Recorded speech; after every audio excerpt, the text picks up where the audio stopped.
Alright, welcome guys. We are back with Age of Wonders 4 and of course playing as the Archons with the new DLC, which is just awesome.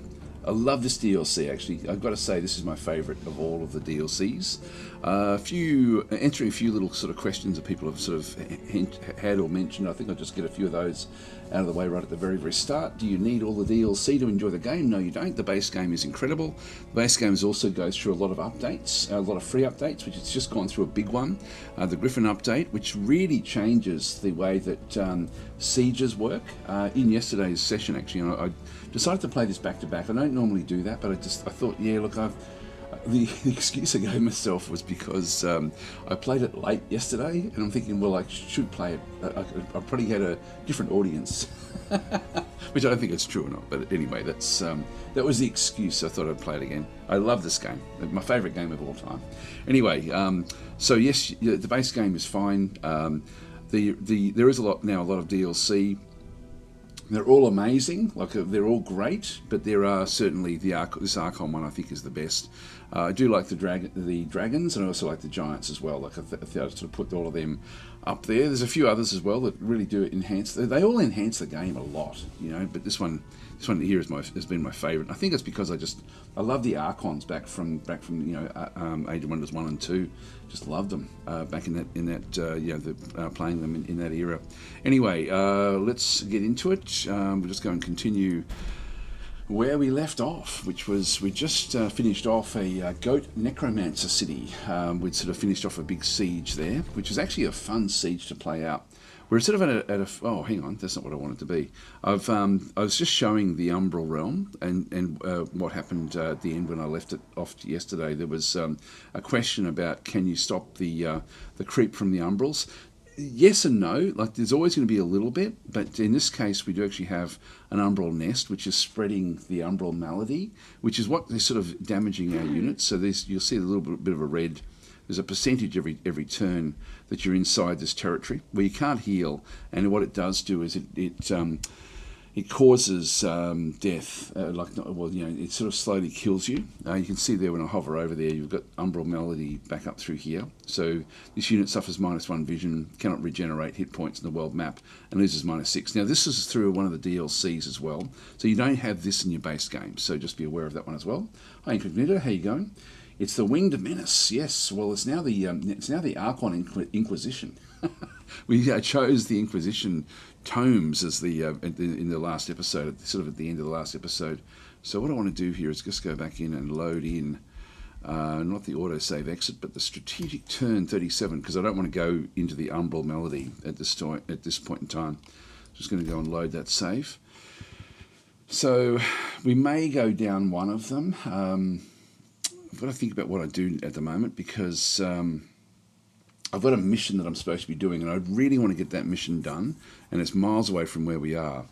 So Axwood was what we've just taken over. We're inside this territory in here, which is like where I just opened that one up with the autosave, was just to show what was inside these umbral planes. Like you can sort of go down through these to then have a look at the umbral realms, or the umbral abyss. And so these are sort of like smallish little pockets throughout the map. It's one of the random things that came up on our map. So we'll just keep on sort of rolling on through here. Now, these green cities that you see through here are vassal cities. They're going to eventually collapse and be taken over by the others. I would expect that to be relatively soon, to be honest. And we've got like the elves we now know are up in the north of us, so they're up in the north. The dwarves are over through here. There's a dwarven town, or dwarven capital just over this way. So the dwarves are there. They're at war with each other as well too, by the way. The elves, the two elven factions. One is a dark elf faction, and one is a wood elf faction. Serena is up through this other side. We don't know where the dark elves are, but they should be fairly close together because they're on a team. So the two elven guys are on the teams. We then have an above ground dwarves. These are the mountain dwarves, and we have the underground dwarves, and through here the moonrock dwarves of Fangir. And so the characters are all from Age of Wonders 1, 2, and 3. So these are actually characters that were introduced back then. So these are sort of like main story characters. Like Fangir has always been sort of like fairly prominent in the game. Serena has as well. This one, Zathel, I'm trying to think of where they all fit. There's sort of like a full-on story. If you did play the campaigns right back from Age of Wonders 1, you'll actually be aware of these different characters. But they've all been introduced. There's still a few that are missing. Actually, I'm really looking forward to when they bring, or if they bring Mab back in, the Goblin Queen. Looking forward for her, because I always used to love playing as her in the games that I used to play. I used to find her goblins were quite fun to play. And then we've got Carissa the Red. There's still one more that's not quite in here, which is Carissa's on her own. The two dwarves are in a team. Carissa is in charge of the orcs, so the enthralled orcs. And she's sort of like a witch that is sort of controlling those. Again, I love what they've done graphically, because they've really made her look like the old Age of Wonders. I think it was Age of Wonders 1 was where she came in, and so she was sort of like the queen of the orcs. And then we've got Necron, the leader of the undead. So he's going to have like undead hordes. We should do well against Necron, when we find Necron eventually. But there's a few that will be embracing undeath. It may be the Dark Elves may do that, but I'm just not sure. We'll sort of find out what actually does go on there. So anyway, we're sort of way down in the middle of the map at this point in time, and we want to sort of get everyone back again. Now we've got Knight here saying only the Archon Inquisition can save the land from the nasty tentacles. Yeah, well actually that's what, I'll show you that where we are with that. What we did is at the last episode, actually where are the tomes? They are here. Which we're now sort of just getting the Inquisitor. So the Inquisitor is going to take 5 turns to bring in, and so and we've just got ourselves. If we go to the Tome libraries, what we've actually done is we've chosen mainly tomes from the Order affinity. So we've got like a lot of Order. We've just been focused on that one area, the Zeal and Faith. So we've got sort of like the Tome of Zeal, which we've got most things. We don't have the Inspiring Chant. So for any units of 2 hex radius, gain plus 10 morale and become 2 strengthened if they have Zeal. So we do actually have Legion of Zeal back and through here, where most of our base units are actually do actually have Zeal. So we've got the shield units, the shock units, and the ranged units. The ones that aren't are the actual zealots, believe it or not. But I think that the zealots, if you have a bit of a look at this one, have these have got inner radiance. Someone's a zealot into the, so the zealot is. I'll just have a look at inner radiance. That's just spirit resistance. I thought that these did come in. Is a reckless fighter unit that is advantageous against condemned units. So if we can condemn different units, actually mass condemnation. We've got condemnation through there. This can condemn a single unit. Maybe we do focus a bit more on getting condemned units, because that will then allow us to the status resistance goes down, but these ones do get a bonus against them.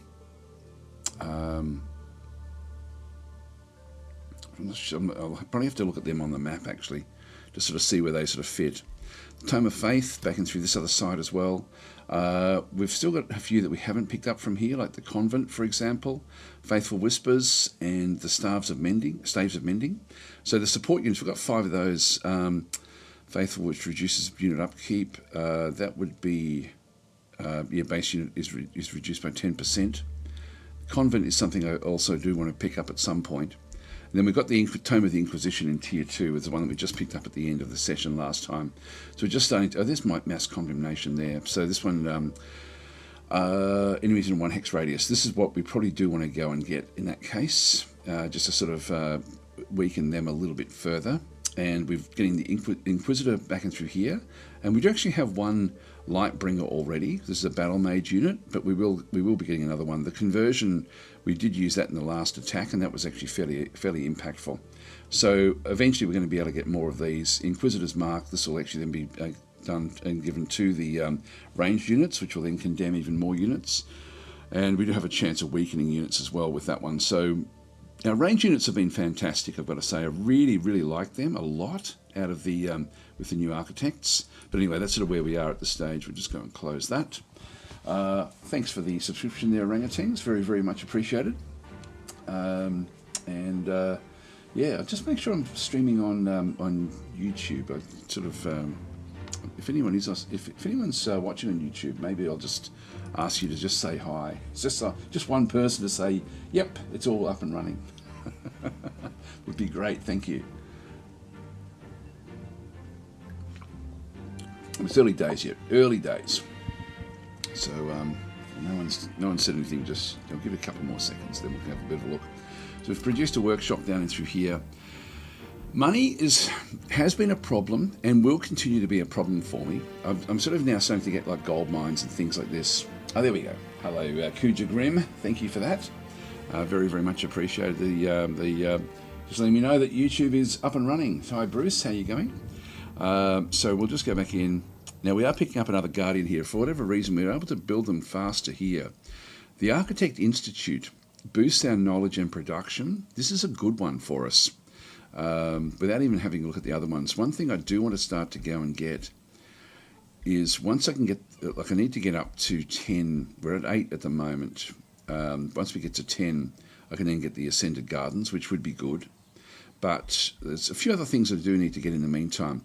The Granary will then boost as well. This is another good one for us. But I think I'm going to go straight back to the Architect Institute. There's nothing else that's going to give me happiness except for this one here.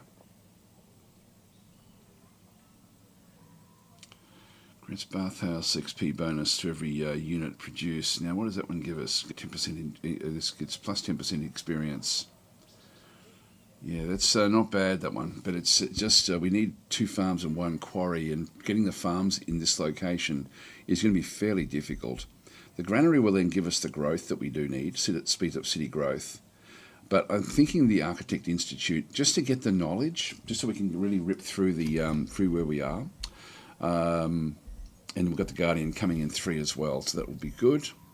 I'm trying to save up my Imperium a little bit. We do actually have extra Imperium coming in from the Imperial Essence, and this is actually where we've picked up all of the plants, all of the special plants in through here. Have a look at the collections. So we've got all 3, Hasteberry, Silver Tongue, and Rainbow Clover. So 2 of these are coming from other locations. Actually, what I might do is I might now go and claim this city. This is something I was meaning to go and get. These guys have actually corrupted themselves slightly. We can just go in now and actually just go and say, we'll integrate the city. It's going to cost me 370.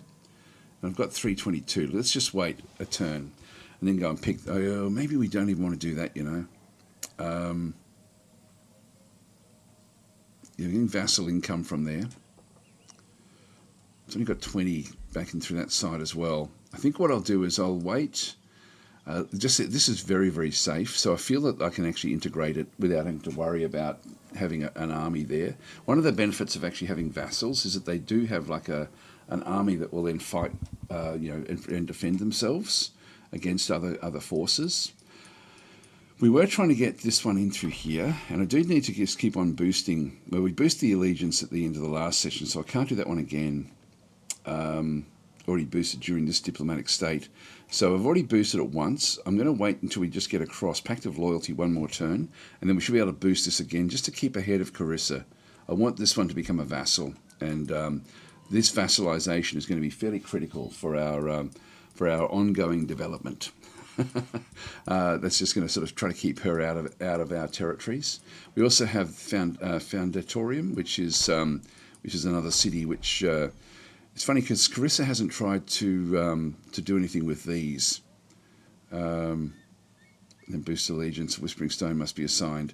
So we don't have to. Like there's Carissa's forces are moving through here from the underground.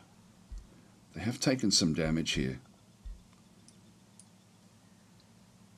Yeah, I don't want really like her capital is over here. I don't think that they're on an attack towards this group, but I've sort of run out of Whispering Stones. We may have to go down the Shadow route to pick up another Whispering Stone, or we just sort of keep them coming. I'll keep it where it is. But we do need to get across to here and destroy this city. Or, you know, take it over, basically. Alright, so, orders required.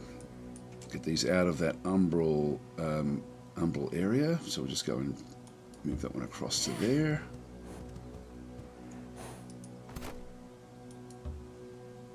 Oh.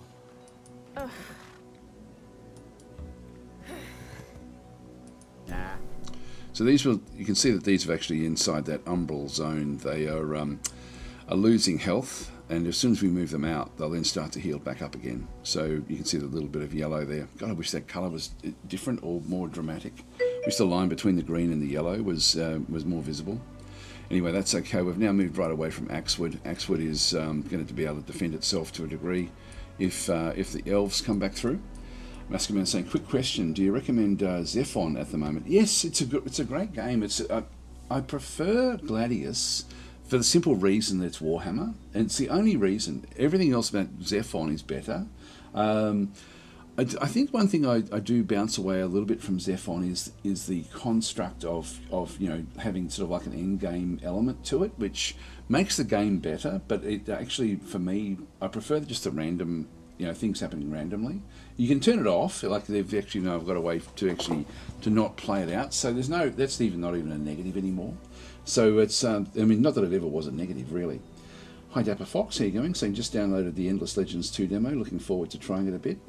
Yeah, good luck.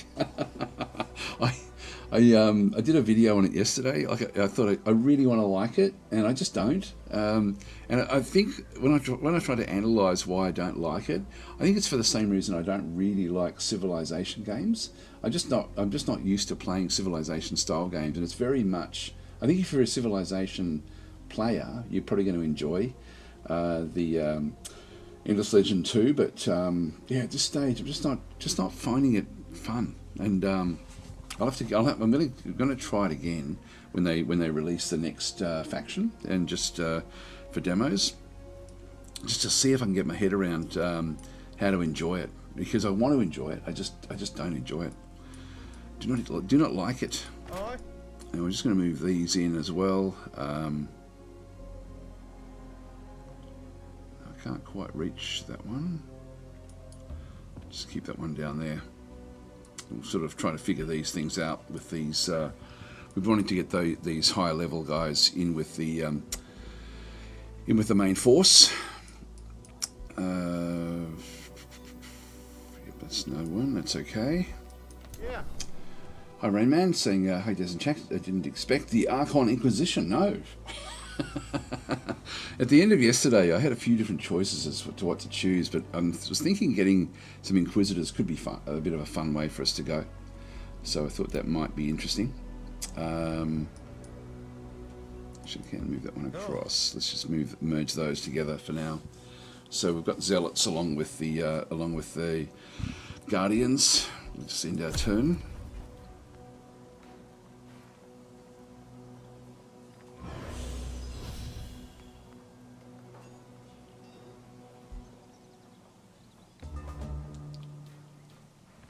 By the way, I noticed that there were little things moving around on the screen that I sort of wasn't really looking at.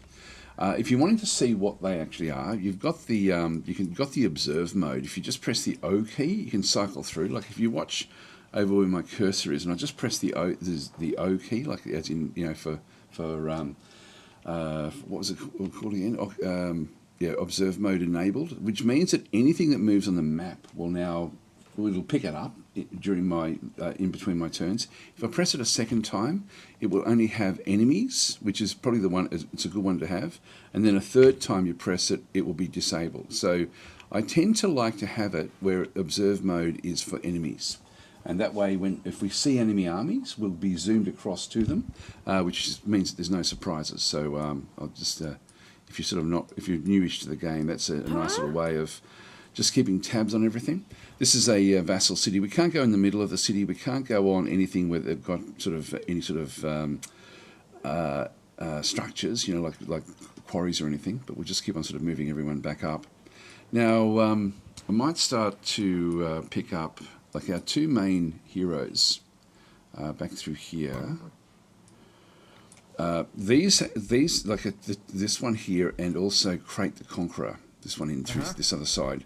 These have got like abilities that when we sort of went to their level ups, they do they give experience every turn to everyone in their army. So while army leader, all non-hero units gain 2 experience per turn. We want the units to level up as fast as we possibly can. So I'm just going to go and restructure. There's a legendary guy there. There's this zealot. Cannot be taken any further than what he is. Like if we have a look at this particular unit. So this is a legendary zealot. And so you can see their legend in that side. And so he's got like a whole lot of different abilities that come in with that legendary status, but he can't go any further than that. So he's now at maximum. And if we have a bit of a look to see what he's got, so he's a zealot, zeal, so attacks with gain +2 spirit damage, and it deals +10% damage against condemned units. So we also have like a lot of zeal in our actual in our forces. So he is definitely someone that we don't need back in with him if Crate the Conqueror. He's great for fighting, like he has all these extra little bits and pieces that he does do. 120 hit points, so he's very, very powerful. And so this is where we want to get all of these guys up to this higher level. You can see there that from when he starts at, when he becomes a soldier, he gets another 10 hit points, veteran another 10 hit points, elite another 10 hit points, but also more defense and resistance. At champion, he gets another 10 hit points, also the champion medal brawler. If we have a look and see what that one is. So that gives him another 10 hit points plus 1 defense. And then when he gets to legendary mode, another 10 hit points, 10% damage, and then even more defenses. So when we have a look at this one, this is a special brawler medal he gets for being a champion. And so he ends up being a very, very powerful tier 1 unit. Cost me next to nothing, with a lot of abilities with what he actually can then go and do. So getting more of these like this are going to be awesome.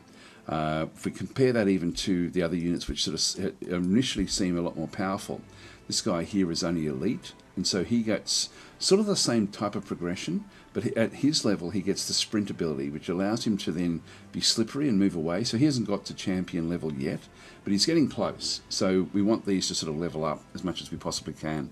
And so these, again, don't cost us a real lot of upkeep to sort of keep these things, these tier 1 units. So as they level up, they become super powerful and very, very important. This one here, if we go and have a look at this one, this one's elite as well.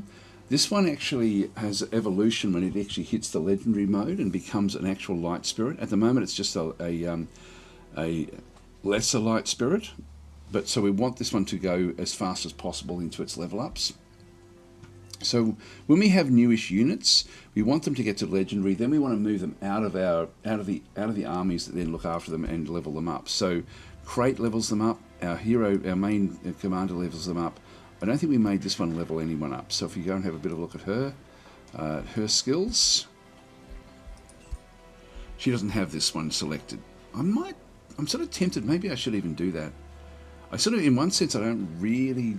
I've probably got enough with just the 2 of them, which will then allow me to then just sort of keep on getting her with different boosts along this way as well. Let's just go and close that one. In fact, one thing we could do with her, ultimately, and with all of them, is to get these to, they get faithful, but they also have zeal there. Because we're going to be like the Inquisition, in the sense that we're going to condemn units and then do damage to them. If we can condemn different units and then actually have zeal with what our forces then do, they're going to do a lot more damage to the enemy. So I might have a look at that one and just sort of see if that's something that's worth going for at some point in time. So we'll leave that one there and close that one off. Yeah, that should all be okay. Let's. So what we want to do is we want to get some of these new guys in with the other leaders. So this one here doesn't have anyone that's quite like. If we have a look at this guy, this one is a champion, so it's still trying to get across into legendary mode, and so it's still a little way off. We still need to do a fair few fights to get this one across into next required for next rank. 62 experience, so it's going to get 2 experience per turn. Overall, though, this one is actually already fairly cool with what it's doing. It's got exalted defenses. When this unit enters defense mode, adjacent friendly units gain bolstered defense as well. So the exalted defense is one of these, I would guess. It's actually not showing it there. Defense mode. It's not showing it there. We are champion. Champion medal.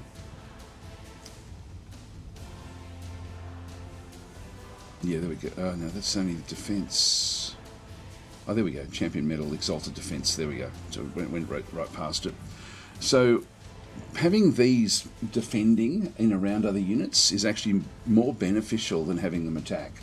And so you can see even with this one here, it's not even that much more powerful, even though it's a tier 3. It costs a hell of a lot more than our than the zealots. But the if we can get high level zealots in amongst everything as well, we're going to end up with very, very powerful army. So I might even just keep on bringing in even more zealots, so just so we end up with sort of like big stacks of them. That's, to be honest, getting them to champion level is probably almost good enough. You know, we don't need to get them up to legendary. This one here is a champion. This one doesn't have that much more to go. We've got 27 left to go with this one through here. This one's got the Eagle Eye, which gives me +1 range on physical range attacks. So getting this one to champion level is really the critical element, the aspect. This one here is, if I just right click on it, is currently elite, and it's just got to get another 5. So 3 turns, and we've got that one also up to the Eagle Eye champion level. So we'll just go and this one's got Legion of Zeal, so this one does have Zeal as well. So they're all ready for this condemnation, this week for us to go into the Inquisition. So yeah, lots of things are happening in through here as well. That one's elite, so still got a little way to go with that one. The group that's in with this group, these aren't going to level up anywhere near as fast. This one is not important to me. If I go and have a quick look, this one is drawing a fair bit of gold and mana through here. It's only a soldier level. This one does get sprint when it does actually hit the higher levels. Berserker Rage. This unit's hit points reach 33% or lower. It becomes Berserk for 1 turn. It is steadfast, so that one won't die on the first one that comes through. I'm thinking I might actually, I might just even, like, I don't care if this one stays around, to be honest. I don't think I'll worry about trying to level this one up. But the others in around it, like this one here, for example, the Lightbringer Battle Mage unit, if we have a look and see what it can then go and do, it's it is only a recruit at this stage, so it's just needs 2 more to go to the next rung, which will then give it much more survivability. Like, it's got very, very low hit points there at 55. Having 65 would be good. So I might just do a bit of a reshuffle as we bring these back out. Champion Convert is going to be the next, when it does get to champion level. We then actually, come on, let me get there. There we are. This one here is gives it +1 range and has even less cooldown, so it becomes much more impactful with what actually is going on. So I think we'll actually move this one across into one of the other 2. Yeah, the Earthbreaker. These guys here, what do they get if they end up being high level? Oh, these already are champion. And so when this unit enters defensive mode, adjacent friendly units gain bolstered resistance. That's not that dramatic. So these aren't that important to have those in amongst the and getting level ups. But we've only got 1 legendary unit at this stage, which is one of those zealots. So let's do a bit of a reshuffle and move the units out from here that we want to be leveling up, which are those 2 there. So let's just go and move them up into this position. Create the Conqueror. We don't need that one to go. In fact, that one there is already champion as well. So if I just go and right click, this one's already got the that champion Brawler medal, so it's got 110 hit points, which is about as good as it's going to get. So in that case, I don't really need to focus on these 2 anymore. Just go and close those out. And just leave them. Well, actually, we don't need them anywhere, so let's just move them across into here. Create the Conqueror, can then go and pick up those other two, which again, I think that will sort of then work. Just to bring those over. And so they'll start to now pick up more experience. The Zealots that we actually have down in here, and also this Guardian, we definitely want to have that. So we want to get rid of 3 of these. These here with their 2 champions, I'll leave them back out. And one other, probably this one here, that's also champion. Let's just get rid of all the champions at this point in time. And we'll allow the final champion units to just get experience. Like it takes a long time anyway. But we have fairly dramatic impact. Even this one here that just doesn't have anything just yet. It only takes a very, very short amount. So it's only 1 more experience for it to then rank up. So if we just have the low level guys coming through, like this one here is going to be a little bit more, this particular Guardian unit. And so it's going to take, this one's got no experience at all. It's only 3 turns and then it goes up into the next run. So just micromanaging this is going to be important. So we're just going to close that one off. And so then we've got those. I think I'm sort of tempted to go and get that XP aspect for her. It's not critical, but let's just move those. We've got 4 in there.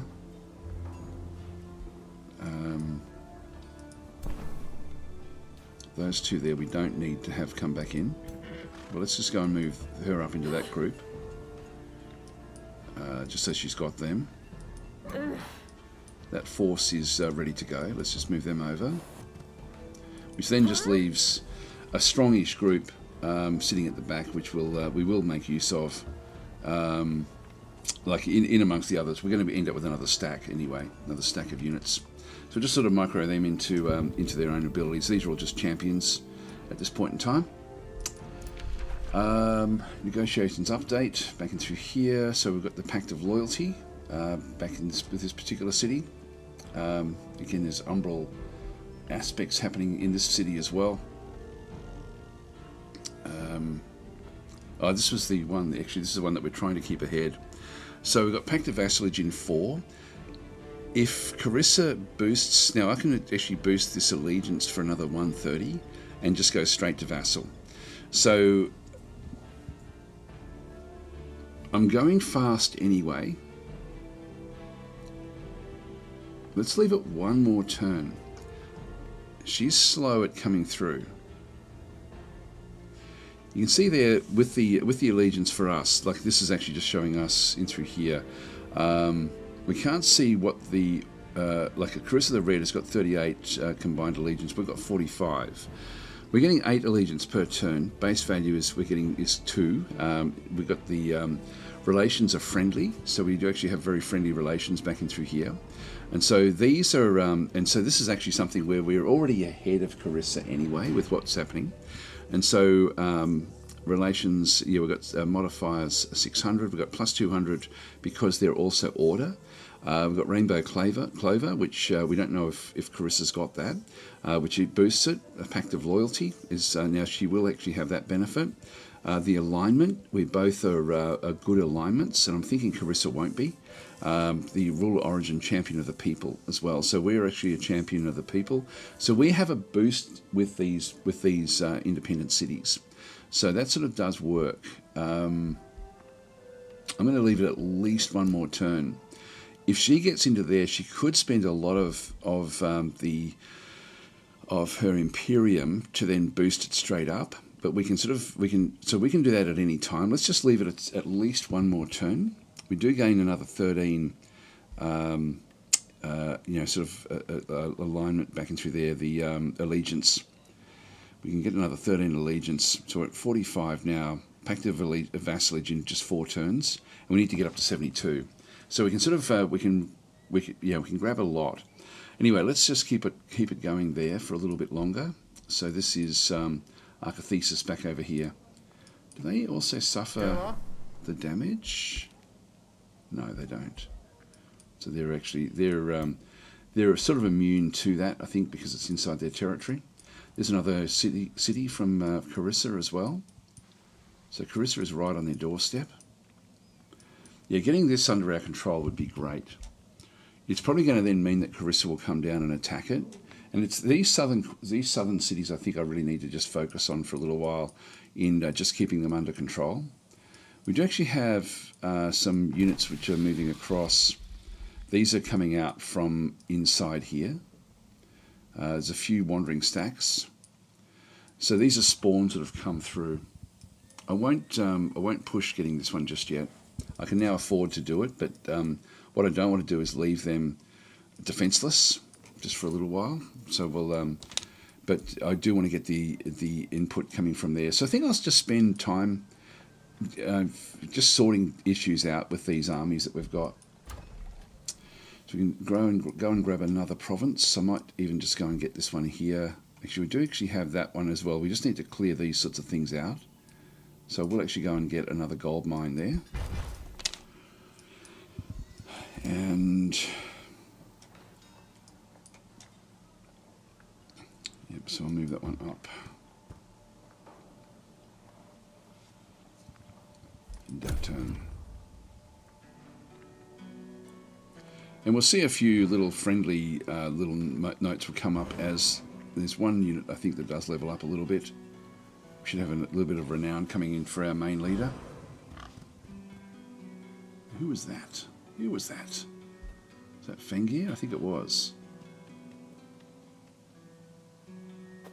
They're all moving off.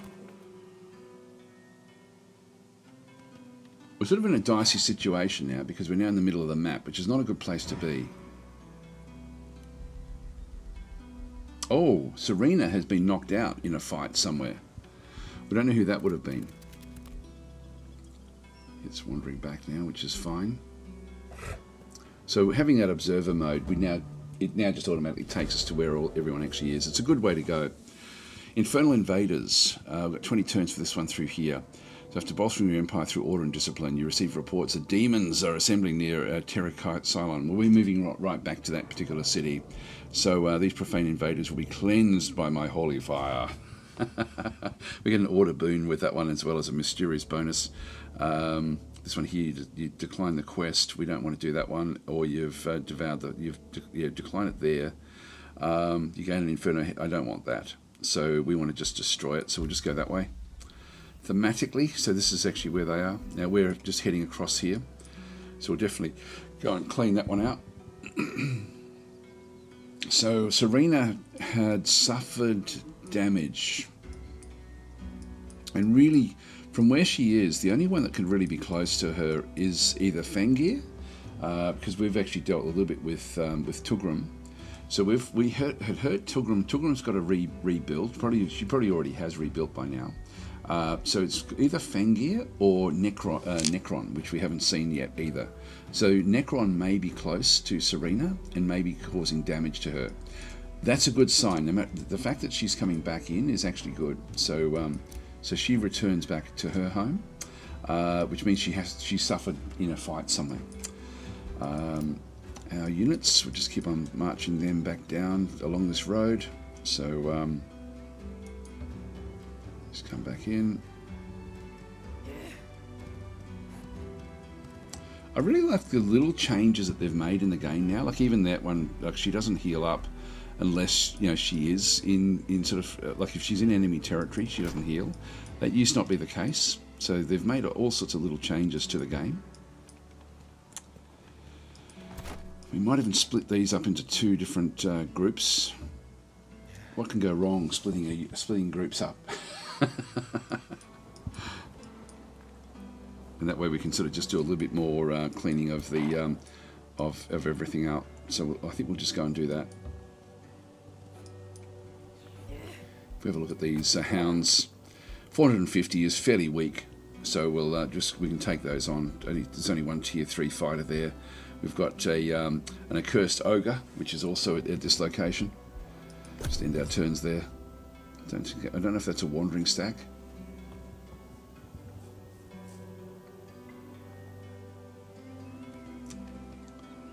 Okay, Tugrum is back. Alright, we have to deal with that one now. Yeah, so Tugrum did grow her stack again. Oh. We're not strong enough to really take on her location.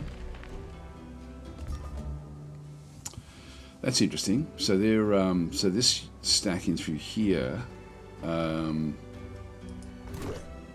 is an NPC army of a place called Gore Pit, which must be at war as well with Carissa, because they're actually besieging this location here.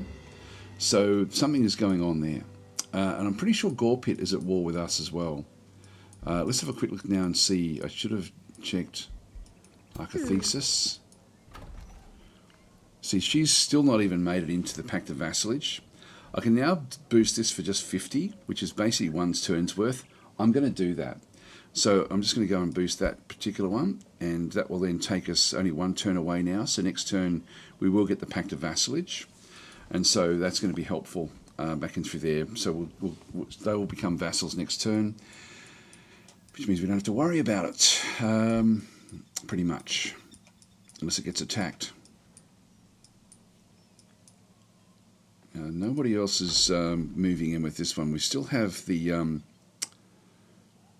yeah, so we'd be wanting to boost this one as well, just to keep on getting more income from it.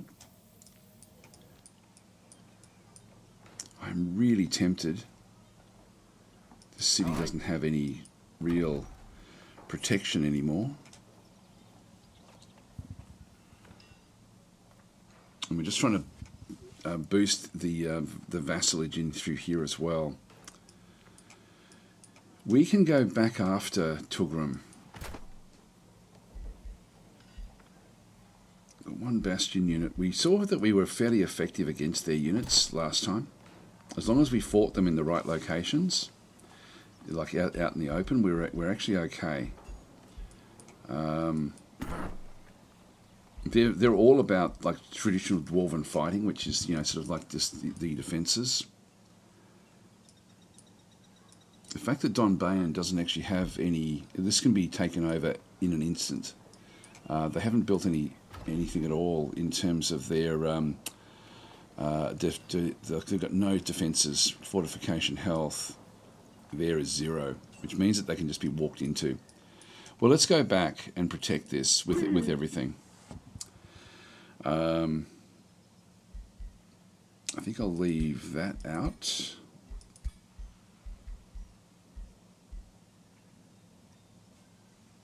I'll leave that one in. I'll leave, these are useful to have in support of these type of units. What have we got left in there? I definitely want to keep this one in now in the fights as well, and this one as well. So I might just leave those two out for now.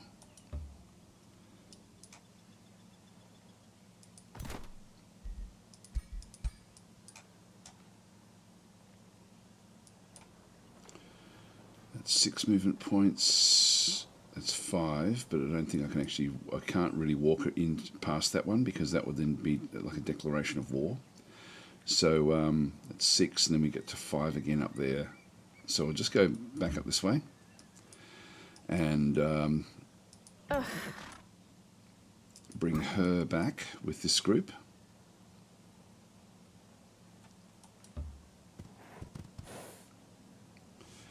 All right, because she doesn't boost their bonuses anyway. So we're just going to go in and help this fight.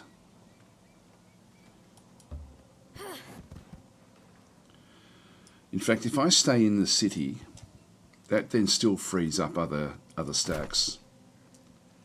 I can then bring this little group out. This group's still got one Shademaker here.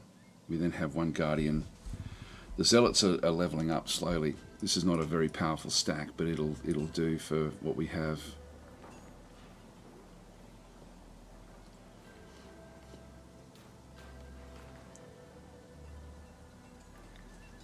Let's just go back up into there. I'll keep those two together, and then they can work with this city to help defend against Tugrum. I don't think Tugrum will attack if we're there. So that then leaves these guys to go and clean out this. It's a low risk battle even just with the one stack, but if I take both stacks together, then we're going to be okay.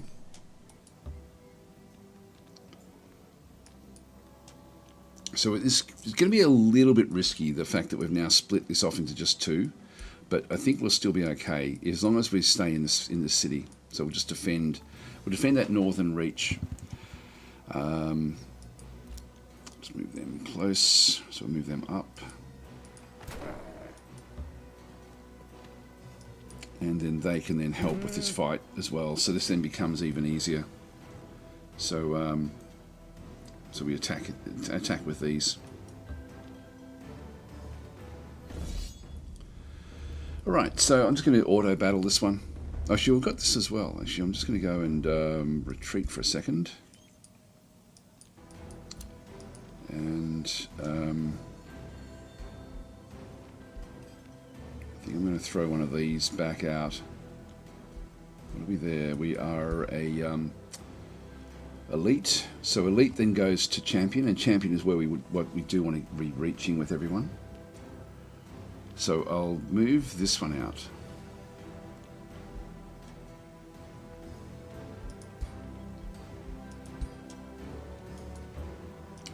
And leave this one back in with the main army. Okay, so we've just got a couple more tier 2s and things. It's just going to make it a little bit more cohesive with what we're doing. Money wise, we're doing very, very well at the moment. Our training camp leaves in one turn. Let's have a look and see if there's anything we do want from the training camp. So we end up with warrior re-education. So refunds a hero's skill points and changes their class to warrior. I don't really want that one. Elementalist. So refunds the hero's skill points and changes their class to elementalists. So yeah, no, I won't. This is probably sort of an area that I'm actually fairly happy with. I mean, we've already got one. I don't need any more. Governance immediately gains plus 100 renown. That's 300 gold for that. It's not bad. Then we've got intensive training. The hero immediately gains 1 skill point for 300. Freezing blast. So if someone learns freezing blast, there's a 90% chance of inflicting frozen for 1 turn. That's not bad. And then the mark of misfortune. Effects are increased for single. So selected hero immediately earns mark of misfortune. Hero's base attacks inflict a misfortune. Effects are increased for single shot attacks. So misfortune then so it increases the fumble chance of the enemy unit. Both of those are good, and we do actually have 600. I think I might go and buy that one. And we'll buy that one for... Well, this one here, we're using fire bolts, which will then be the opposite of the freezing blast. So Dagora, the Keen, is really the one that we want to be using that one with. So let's just go and put that one. I'm pretty sure the freezing blast... It'll do minimal frost damage. But freezing units really is a good thing to do. So let's go with Dagora. Dagora is our elementalist. So we'll confirm that one. And Mark of Misfortune, I'll put that one on Sunia. So Sunia, because of the fire bolts, so she's essentially, even though she's a battle saint, she's essentially an elementalist as well with fire damage. So if we do that one there, when she attacks something, that will then come back through. So we'll just go and confirm that one as well. So that's just cost me a couple of hundred just to pick up those two. So we'll just go and close that one. About to vassalize a contested city. So yep. So you're about to vassalize Archathesis while there are other rulers competing with you. Competing rulers will receive a grievance. We're already at war. So Carissa the Red will then hate us even more. So she's only neutral at this stage. So anyway, that's okay. We'll just go good to know. So that's not a problem. We produced the mint, which is why we're now making so much money. We're going to go back now to the Architect Institute. Grab that one. So we can start to sort of boost those other things along. The Terracotta Cylon produced the Architect Institute. Just come back in. The archer battlements. Unlock archer post in combat. Adds archer battlements obstacles in combat during a siege. Again, these are fairly cheap. The arcane battlements. Yep, so grants magic attacks plus 40 accuracy plus, yeah, these are all really good stuff, aren't they? Got the bathhouse, which we do want to be getting, but we're not boosted there at all. Caltrops, granary. This is not, we don't have this one boosted just yet. We've got the shrine. The granary, I think, will go that way just so we can get more growth a bit faster. We'll just go and throw that one in there. We do have the tithe collector, which is plus 10 gold, plus 2 gold per adjacent farm or forester. We have a few foresters, but not a hell of a lot. I do want to get this as well, so we need to get like a strongish group to go into the silver area. And so we do want to pick this one up. There's a lot of stuff we want to do on the internals. We also have the foundation. Now we started to build a foundation here. This is in DasTopia. This is different again. What I will do though is I'll just come back in and we'll go and pick up another. We've got 2 guardians, we've got 3 shade makers. I think I'll get a 4th shade maker. These have been so useful. Just go and grab another one there. So we've got the guardian that was in that particular one. We haven't done that attack just yet. Hi, that one guy and Beaches saying, been wondering what turn I should already have my 2nd and 3rd city.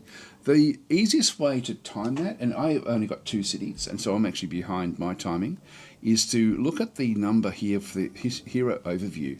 To be really, really on point, you want to be actually getting your 2nd city when you get the next hero. So around about turn 15. And then the one after that, I think it's turn 15 or 10 or something. It's pretty early on. So you want to try to let it coincide with the hero arriving. And then the 3rd city as well is when the next hero arrives. Now I've missed that one by a fair few turns because I do want to convert this one across. I might even just do that now actually. So this one here, rather than build a city, because I needed everything pretty compact, I wanted to take this one over. Now, yeah, it's a good point. I might do that one now actually. I've still got 6 turns before I get my next hero. So I've already got one hero which doesn't really have a role in the actual cities that we've got. There's all that's really coming through is this little guy. He's not going to be a big problem to me, I don't think. So I'm thinking we do actually take this one over. It means we lose all of these.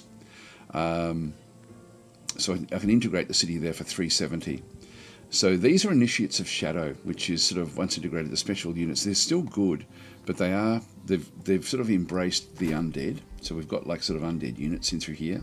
And so we do want to take these over. These are Elysian Crusaders, which is the same as us, but they have the Initiates of Shadow. They've gone that way, which is not what we want. So we're like the Initiates of Order, and so essentially they've taken the path of Shadow. So I think I will integrate. Now, once integrated, the special units of the city remain available through the Rally of Lieges. The city keeps contributing +2 recruitment points. I'll say click on OK, but I'm hoping that Initiates of Shadow does disappear. So just go and click on OK. So Mosiorcum joins your empire. So this one here, you have to accept you as their Grand Architect and welcome you a new age under your government. So the Elysian Crusaders of Mosicorium are gathered to dutifully hear the first order of their new Grand Architect. So we can just inspect this one again, instruct how to govern on its own, and so we'll just go back in to the actual location. And you can see there, this one is they're not happy, but that's not because we took it over. It's just that we just have, the structures haven't been built effectively. But it's a nice big city, like it's size 9. It's producing merchandise back here. One thing we're going to need to do now is just go back in and see what we can build. They haven't even got a tavern yet, so we definitely want to get the tavern as our first port of call. So we'll go and grab that one. In terms of getting the other units, we can still get Guardians and Shade Makers. It will take a bit of time for that to actually come. So this town, 6 turns before it gets to size 10. That's all okay. Getting the tavern will then sort of largely fix this instability. We need to get a governor. And so the governor that we have, the one that we don't have is Dagora. So if you try to time it, your cities, so that you end up getting them as your heroes arrive, that's a good rule of thumb. And so this is a fortifying governor back and through here. So defensive strategy, and this is sort of where I want to be with this one, I think. So we'll just go that way there. So she is going to be able to, defensive city structures cost 20% less to build and less production to build as well. So we'll just go that way. So she's in there, still not going to help with the happiness at all. We'll just leave that one where that is and close that one off. So yeah, that's a good rule of thumb. Good question about that one. Beaches, thank you. So High Heart of Mithril and Natia saying good to know she hates us. Well, we're playing a game where we've started a teams game. So these are an alliance, and a teams game means that you're always at war with anyone that's not in your team. I don't think I can even make overtures here. Yeah, it's just even though we only have negative 200 relations with them, like we in a teams game. I'm always at war with everyone, and she is as well because she's on her own. We made her quite powerful. She had ended up with extra cities, so she's got a lot more income than what we have with what's actually going to be going on through there. So anyway, that's all fine. We'll just say goodbye. She's close. It would be good to eventually, like we have to keep on building up now. We just go and clean out all of the the stuff that's sort of blocking our growth. Rainbow Clover acquired, so we've got that one as well. We've already had that one before because they were vassals. The Illyrius Transmorus is now available to recruit. This was the Shadow Governor, so we can actually then go back and grab this particular governor as a new recruit if we wanted to. So that's going to be useful to sort of see what he actually has. So Champion of Perseverance, what is he? He's just a warrior. Endurance, experienced leader. So he's a good one for us to pick up actually in the next, when we do have the chance to sort of pick up the next hero in 6 turns. So he would be another one, he would be a fairly good one to recruit with all the stuff that he's got. Bell of the Demolisher, Major Seers, Seer of the Killer, Stalwart Plate. He's got some really good stuff. So we'll just go back out. Yes, these are the people we can then bring back in. So he's level 6 as well.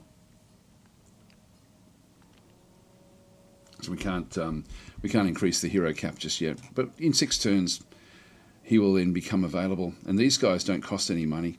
They're just willing to do it. This is one of the dwarves, the Oathbound Dwarfkin, who's come in as well. So we can inspect. So he also would be able to be picked up along with the others. Oh, he's got goat feet, has he? Yeah, he does. That's interesting. So he's a special sort of special dwarf. Oh, he's got draconian transformation. Earthkin. He's got a lot of good stuff here. He's a bit chaotic. Anyway, that's fine. We'll just close that one off. He's a ritualist. Okay, so then negotiations succeeded. So we've got the Pact of Integration there. Any Whispering Stone will be released. Now, we didn't actually have the Whispering Stone there anyway, so that's with that last city. All right, so now we have this this particular attack going in. You can see that we've now got 1,000 points going in against this particular attack. I'll just auto this one. We really shouldn't have any issues with it. Auto combat.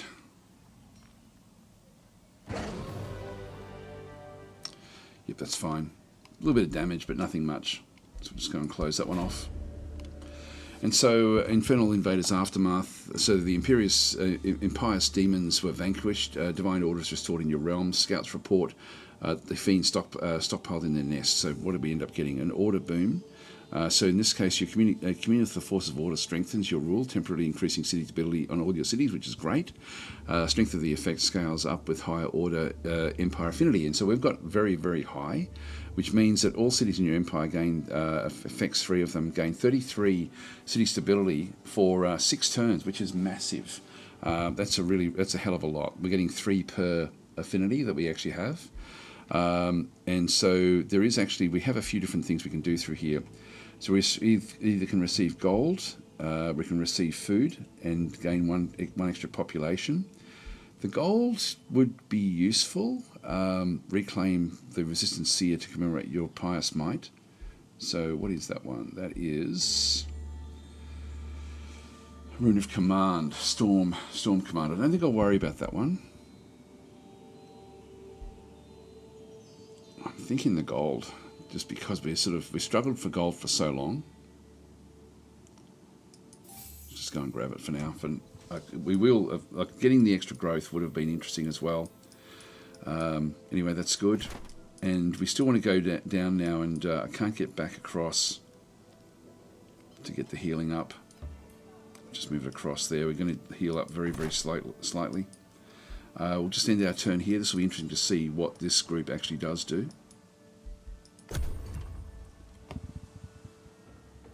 I'm assuming that they're going to wander back off again. No. They're going to attack the city.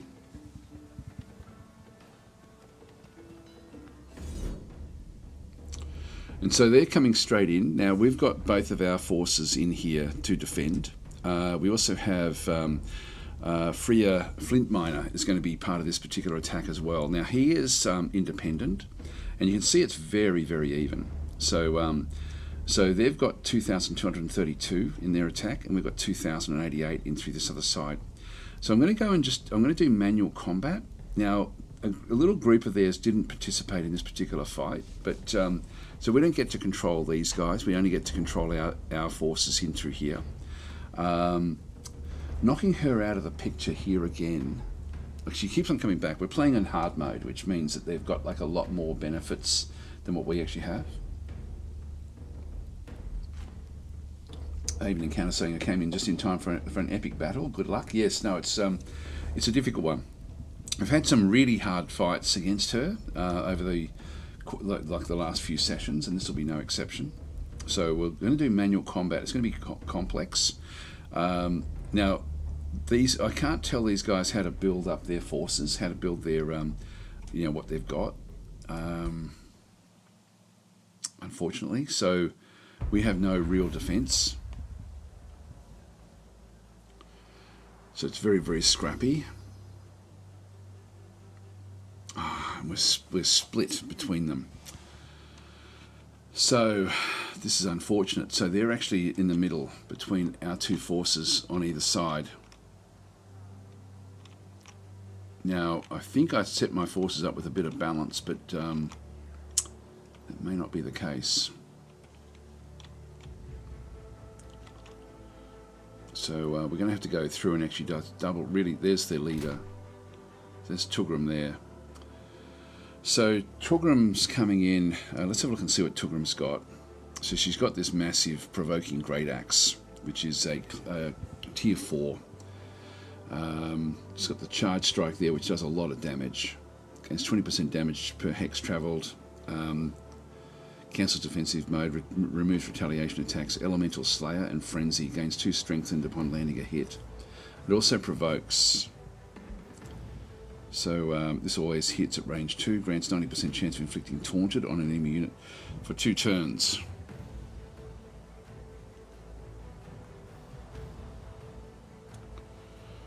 Now she's also got coordinated command. Target friendly non-hero unit regains its action points. We've got that as well. We've got exactly that one. So it's got the pro mass heal. If we can damage units, she will use that more than the attacks. She's got a few other things. Animal summoning, healing. Yeah, that's the mass heal there. The crystals cannot rout due to low morale, so she's fearless. Defensive tactics back in through there. So she's got very, very strong defenses. So we're going to have to go against her with damage from fire, frost, etc. And Earthkin. So this now gives her even more defenses. God, she's got a lot of stuff. She does have slip away, so when she's down to 0, she will slip away. She's only got 98 hit points. That's a bit of a boost for us. But she's going to be a real handful with what she does. Then we've just got low-level units, a Stone Spirit, which has got this just a melee strike, which isn't going to worry us too much. A Tier 2 Steel Shaper, which does do a little bit of just physical damage. The Halberdier is just going to do basic damage, but it does have a polearm. Not that that's going to worry us too much. The Arbalists are fairly strong. This overdrawn crossbow does do a lot of damage at range 6. And then we've got another Halberdier there. So this group in here is going to struggle a little bit against that one. We do actually have, though, this Paladin, which could really, that could end up being the one that sort of takes the fight away from that one. The taunting is going to be the problem. These guys are similar to what the others have got. Got a Glade Runner back in through there. Another Glade Runner there, which does pretty good damage. So what I'd like to do is actually face out, is to almost ignore one edge and come and fight somewhere else. But which one do we choose? This is achievable. This one's level 5. This one's a what is he? He's just a defender unit. So he does actually have a Hero Slayer. Okay, that's not going to really worry us too much, I don't think. Got a little bit of things that he can then go and do, but nothing a hell of a lot, to be honest. So that's not too bad. Only 88 there, so we can definitely sort of take him on. This is certainly the easier area for us. Having said that, this Zealot is. These were weak. We had the forces at this end were fairly weak with what was going on. There's R2. I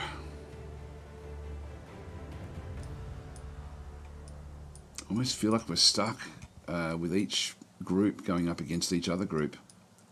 I'm tempted to race this one across to the other side. Let Tugram fight this group while we clean out this edge. I think we might do that. So I'm just going to move out of the way.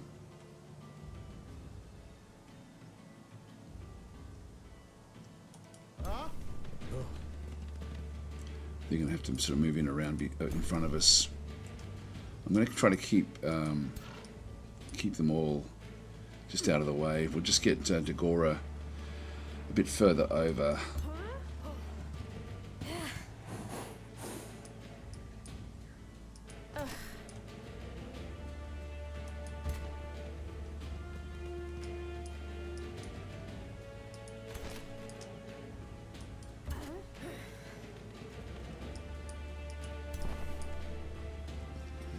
Move that one into there.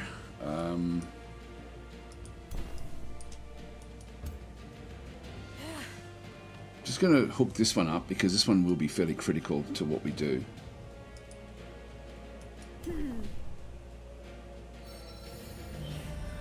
That will then just give us a bit more protection.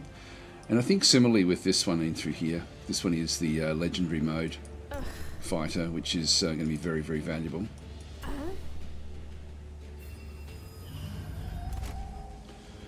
So I'm leaving gaps for them to be able to run forward just while we sort of then go and try to marry up with the others.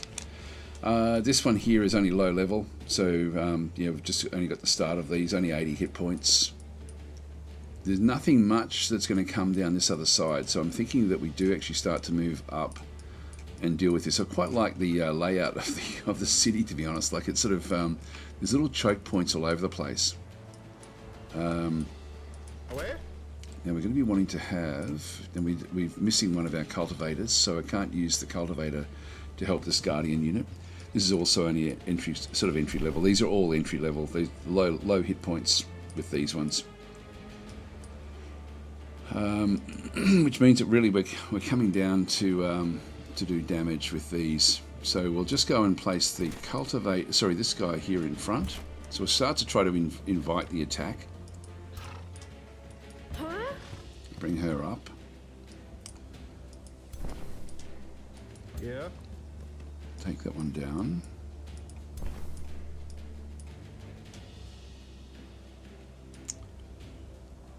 So march this one across, not all the way.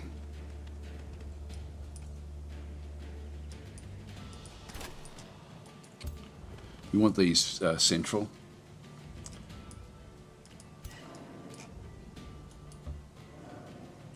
And leave that in support. Well, that's pretty much all of my forces now moved, so I'll just leave it there.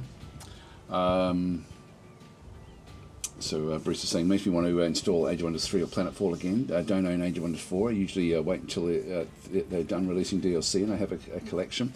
I think you're going to be waiting a while because the game is very, very popular and the DLCs have been great. I think that sale is still on. I think you can get it for 40% off or something, just the base game. And the base game is very, very good in this game.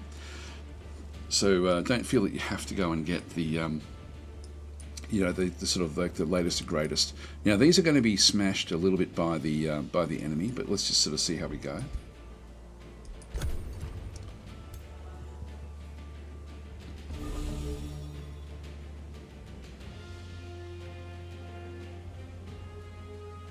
What's going on there?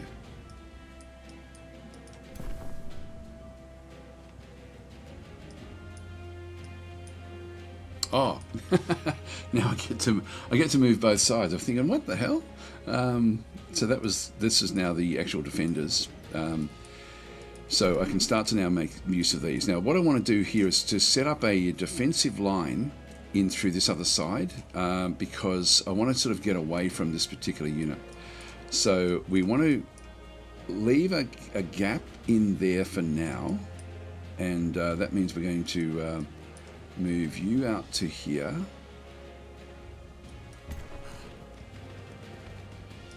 I was wondering what was going on there.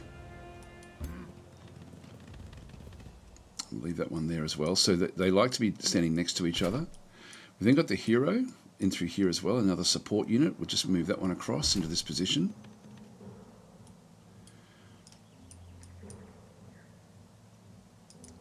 Now this is going to be the one that I'm going to sort of just leave to block that gap in through that side. Just this, this is a shield unit.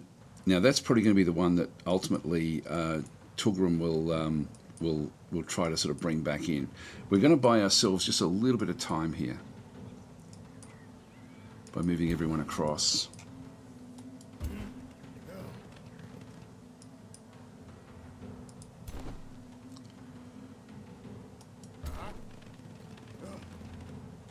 So that's going to be where we sort of end up with the with all of the elements, hopefully. So we'll see how we go. I'm just going to. What I might do here is just go Control Save. You can do quick saves during battle, and this is going to be a difficult battle to win. We'll just end our turn there.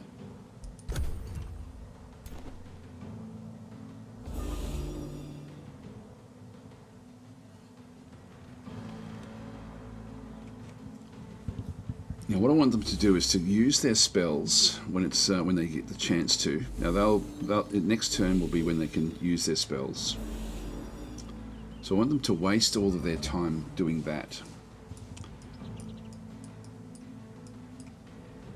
In the meantime, we're just going to just creep down towards where they are.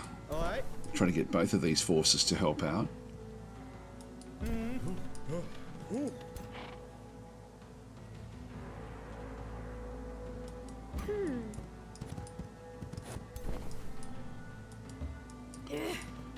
Stay back.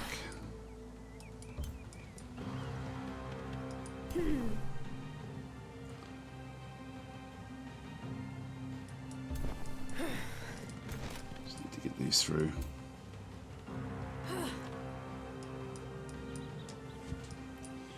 So far enough back there.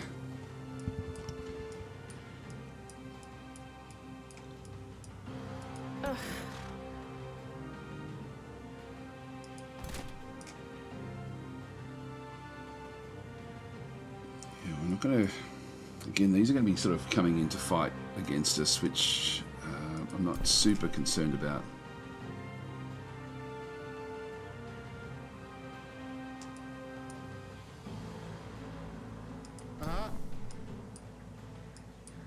We're going to be able to break back through the middle here. Well, let's just get ready for this next attack.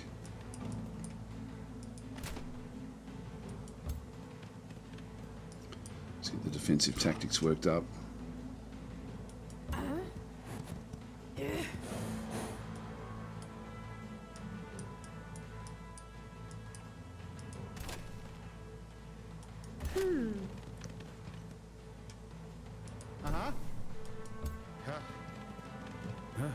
Just leave them together.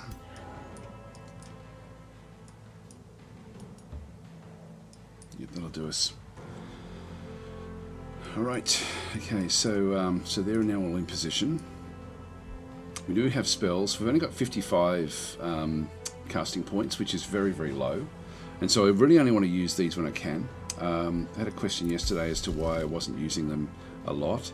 The trouble is that because I've only got a few of them, I've only got really 3 shots with these, or this one here, Wrath of the Faithful. And so I've got to be careful how I do these. So this is 10 spirit damage plus 5 per friendly faithful unit. These are something that I could make use of at some point. Condemnation, sustain 15 spirit damage, becomes condemned until the end of battle. They're pretty weak. This one's only 10, so I've got 5 of those that I could make use of. That's actually not bad.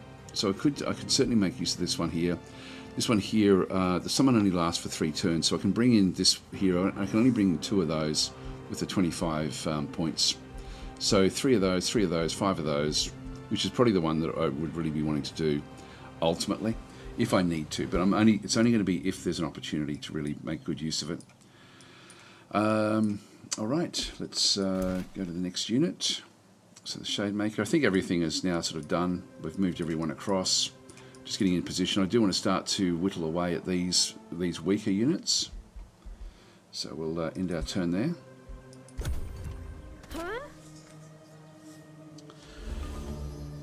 And so these guys coming in through this other side again, it's mainly going to be this stack that's going to be the hard stack for us. So it's just a matter of just staying where we are there.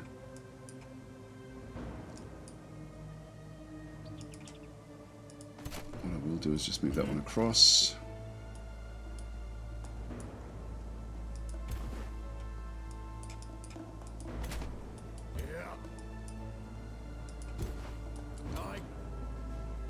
Bring these in, face that way. Bring that one into that position there. So that's probably going to be the one that will then be targeted. It's got fairly good protection, like in terms of what it can then go and do. So even if they do taunt it, we should be okay. I don't know if the others have got taunt. No, they don't. Not that we can sort of see. Not the basic ones anyway. So yeah, overall, I think we're actually okay there. They're going to be strong. That's all. So we just need to make use of our archers. Okay, so that will be useful. Everything else is looking good there. We just want to come back in and take this gap with the new army that's moving down in through this other side. So we'll end our turn there.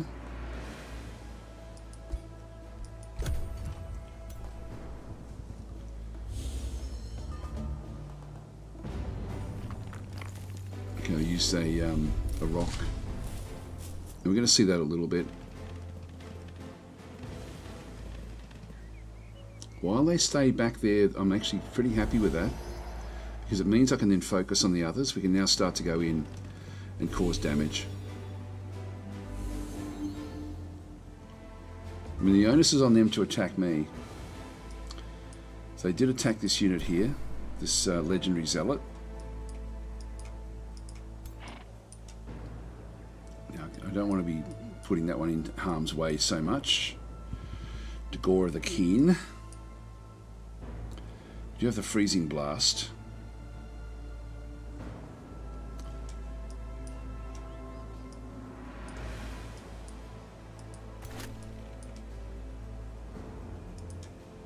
I only get one of them there.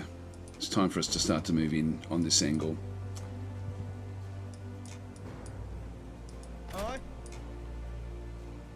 And with this defender, we really do want it to just be a defender. Can't do anything there just yet. We're sort of working our way up very, very slowly, just to sort of take one edge off at a time. Can't actually do any damage there just yet, so we're better off still moving this one back, keeping it back through that little gap. And then maybe using the rest of her army back through this other side. Let's move that one through.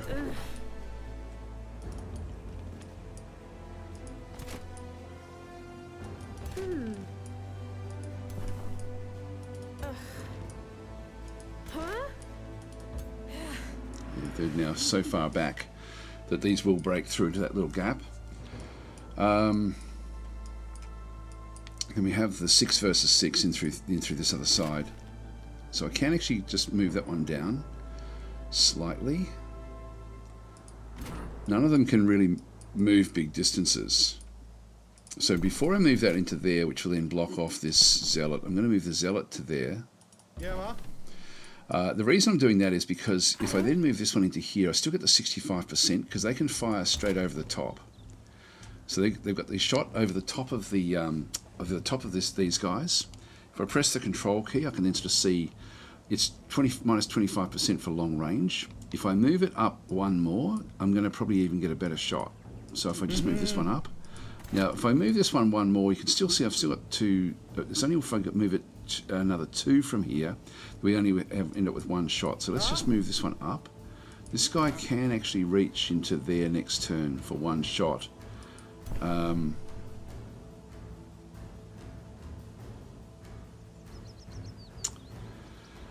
think I'll block that off with those zealots.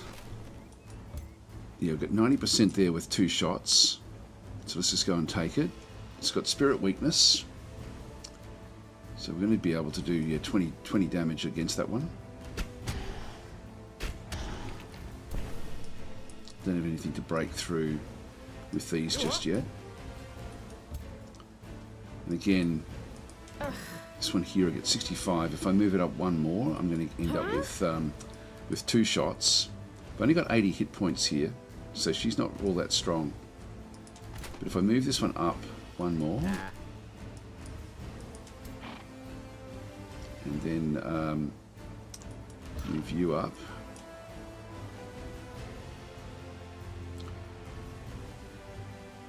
yes, we can cause misfortune against one of these units. That one there probably is going to be the one that we want to do that with. Although that one, I could just keep on going with that one. I think I'll go this way here with the misfortune.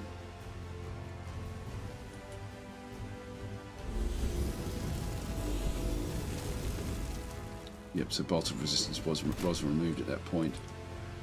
Now, I've only got standard shots here with the Guardian, but if I go and lock that one in, I essentially lock that one from firing, so I'm just going to do that. It sort of stops them from doing anything, and I just go back into, I don't attack, I just go into a defensive mode there, which then gives me this unit here, which I can go in. Now, if I attack that one, there's a big retaliation. There's a bit of a retaliation that side as well.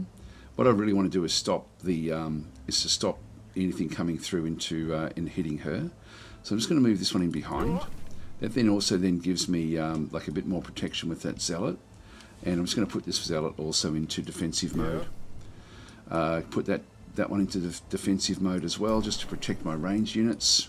We still have this guy as well, who can come across and just do it's only a 1 shot anyway, 1 shot blast. So I'll just move that one across to there, and then do this one here, the condemning blast. Now, if that's, it is condemned, that's going to make my zealots more impactful, like these little zealots that we actually have. So they'll be able to ultimately do a lot more damage against that unit that's now been sort of been hit. These have all moved, so we don't have any more moves with those. We'll just leave them where they are. Just about ready to launch. I've got the I do have the condemnation as well. I don't think I'll worry about those so much. Yeah, I won't worry about condemning those just yet. This one's going to have to try to break away from here to be able to then use its arbalist. So it can't use the special shot. It's only got the weaker shot, the 22 damage. Spell ready to launch. Still think I'll hold back on that one until we sort of are in the middle of the fight. So we'll end our turn there. But they're going to use another. Now we've got this one as well, and I'm going to end up coming through this gap. I don't think I'll be wanting to push too much further forward there, to be honest. I'm going to be waiting for the attacks to come through. I might shuffle this one across. What have we got there? That's Tracker's Mark. Always hits at range 5.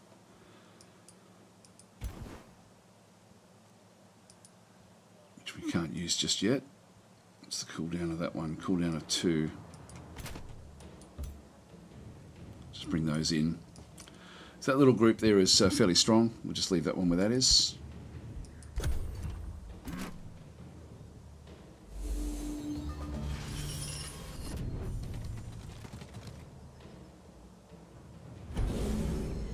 We've been taunted, which isn't good.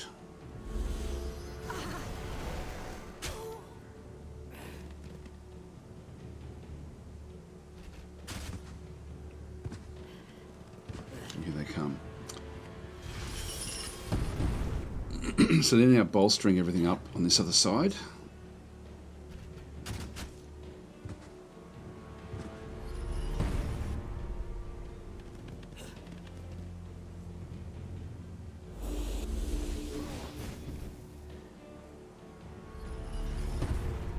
Now the taunting is going to be a big problem for my for my leader there.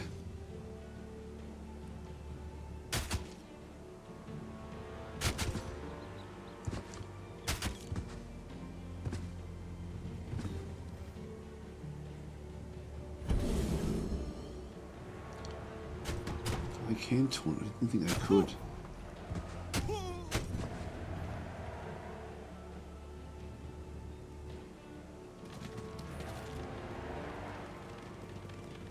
Here they come. Here they come. So we need to make sure that we're sort of staying far enough back that we're not really impacted by these.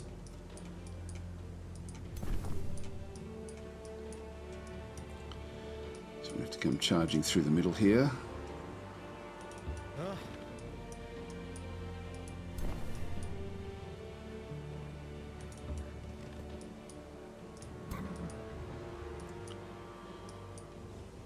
We do have the freezing blast. That one there couldn't move. Need to heal that one up. We'll dispel the one effect, which hopefully is the taunting. Nope, the Sons of Defense. So it's actually now back to at least being able to defend fairly effectively. But still not going to be great. 90% there. We should be able to kill that one off, do damage there.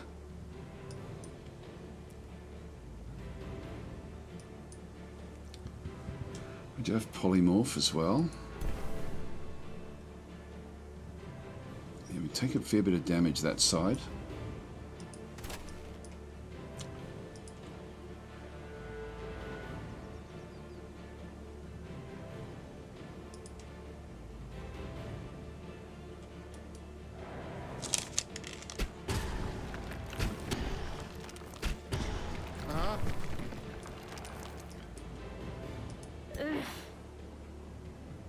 Get the kill there. All right.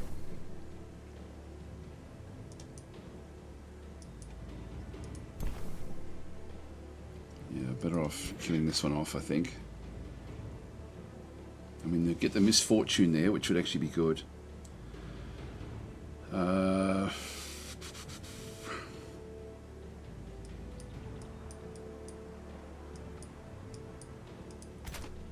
my armies aren't really getting to where they need to be fast enough.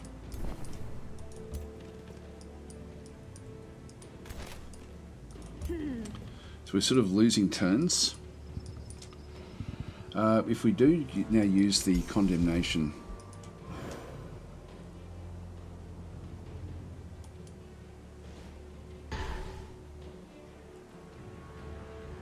that then does give me the kill here.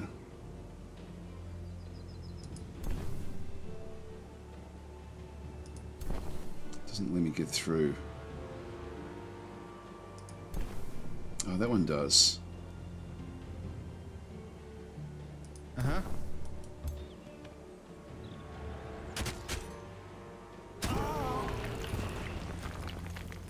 Yeah. That's one down.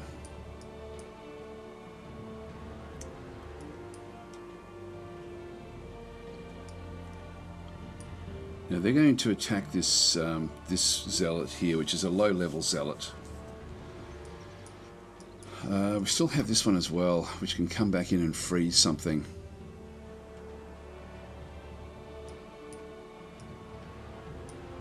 I'm thinking I might do this one with her. I don't think this is a good idea, but we'll see how it goes. So freezing blast. If I move it to there, I do get 100% from there actually, which isn't bad.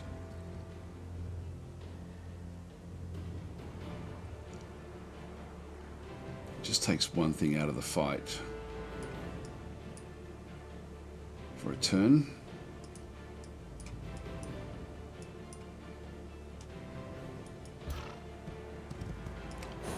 Let's go and do that.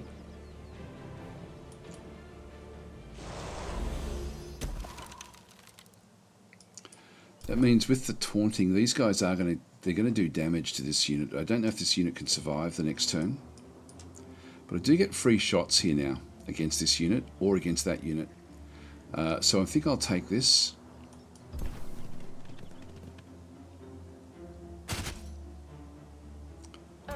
Didn't get to condemn it. Oh, I've still got this unit as well. So I might as well take the damage here.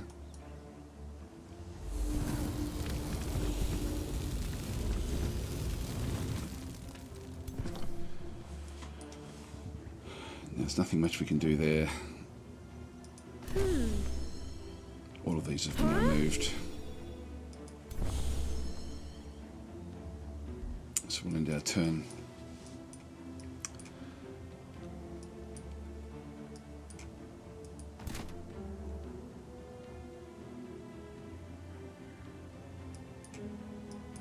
Yeah, I think we're actually okay-ish now down in this zone. We'll just see how we go. Need these to really hold on against these and then use their archers as effectively as we possibly can.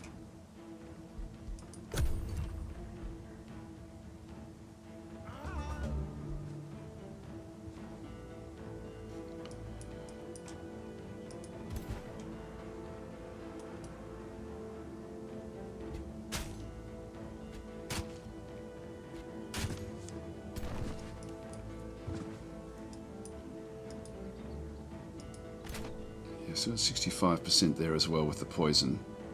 What else do we have? We've got the transfer life. Target friendly unit gains 10 temporary hit points and strengthened. It's, this ability cooldown refreshes when the unit summoned by the caster dies. I don't know what that one does actually. We've got this one as well. Hex Pact. Links to target enemy unit each turn to the target. Suffers one misfortune. Now these are all freebies. This is sort of like a necromancer type thing. Target friendly unit gains hit points and strength, and disability cools down. So ability cooldown refreshes when units summoned by the caster die. Or when this unit kills an enemy. It can be used once per battle. I'm not sure how that one does work.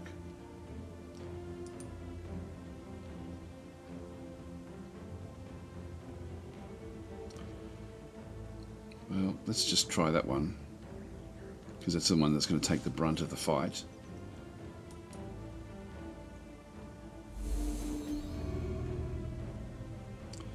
We still actually have this one as well, Hex Pact.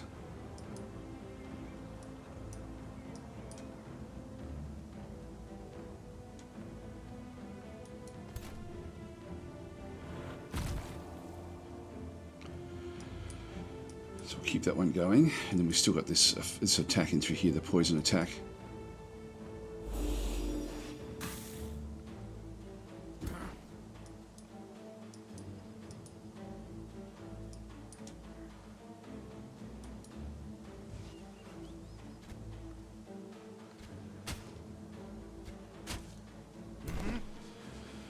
Right, a little bit in there. I think I'm better off just to leave everyone back up this way at this stage.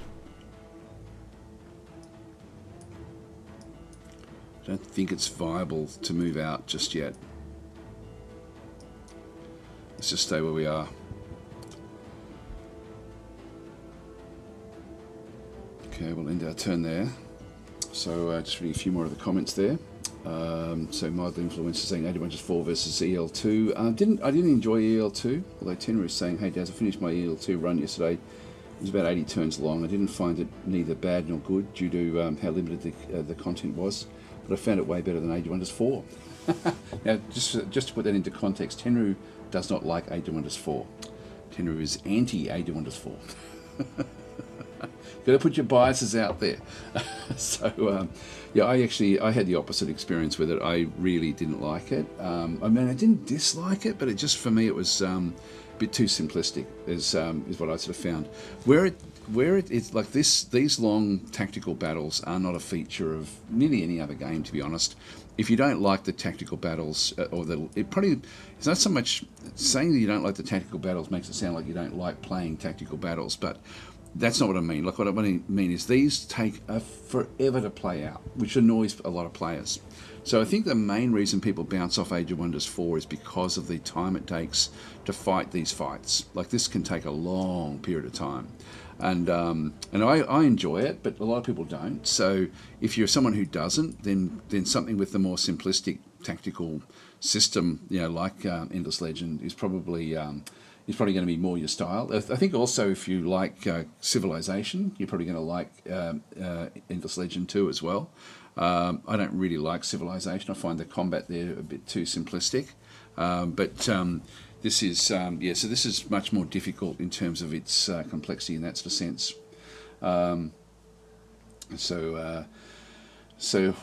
Avian saying, what is our turn split into?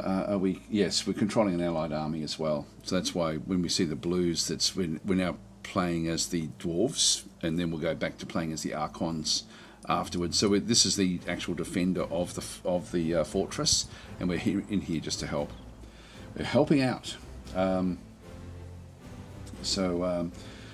Tenra is saying you have to experience the monsoon mechanic. Yeah, that just exposes more land. I don't know if it does more than that. I haven't really played it. I haven't played the game long enough. I always feel bad about Endless Legend 2 because I really bounce off it very, very quickly. I get bored with it within minutes, which is sort of not good. Horns fan is saying, wow, I think Age of Wonders 4 is so well done. It's fascinating how people can view the same thing very differently and totally okay. Yeah, it's totally okay. It is totally okay. Everyone's got differences with the way that they like to play the game. And so, for me, Age of Wonders 4 is really the pinnacle of this sort of style of fantasy game. But these battles do take forever to play out. They do take a long, long time. We've sort of done everything we needed to do there. I'm not going to rush these into fights. I could, but let's not. Let's just wait for them to come up to us. So we'll end our turn there. Now we're going to lose a few units here.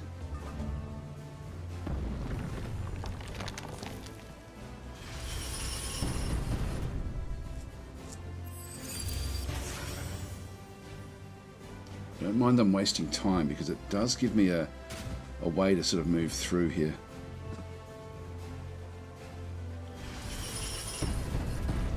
Certainly bolstering everything.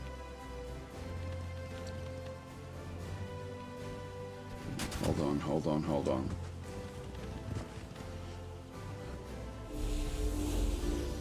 Miss, that's good.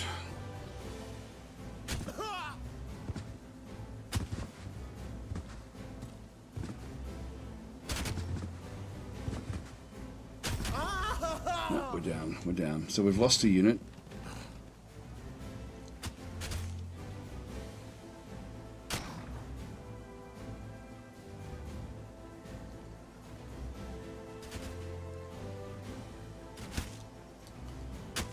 Now we've sort of got there's 2 defensive style units, which is sort of good for us. This is sort of what we wanted, because we should be able to, you know, do reasonably well against these just by playing defensively, and this is going to then delay Tulgrim even more.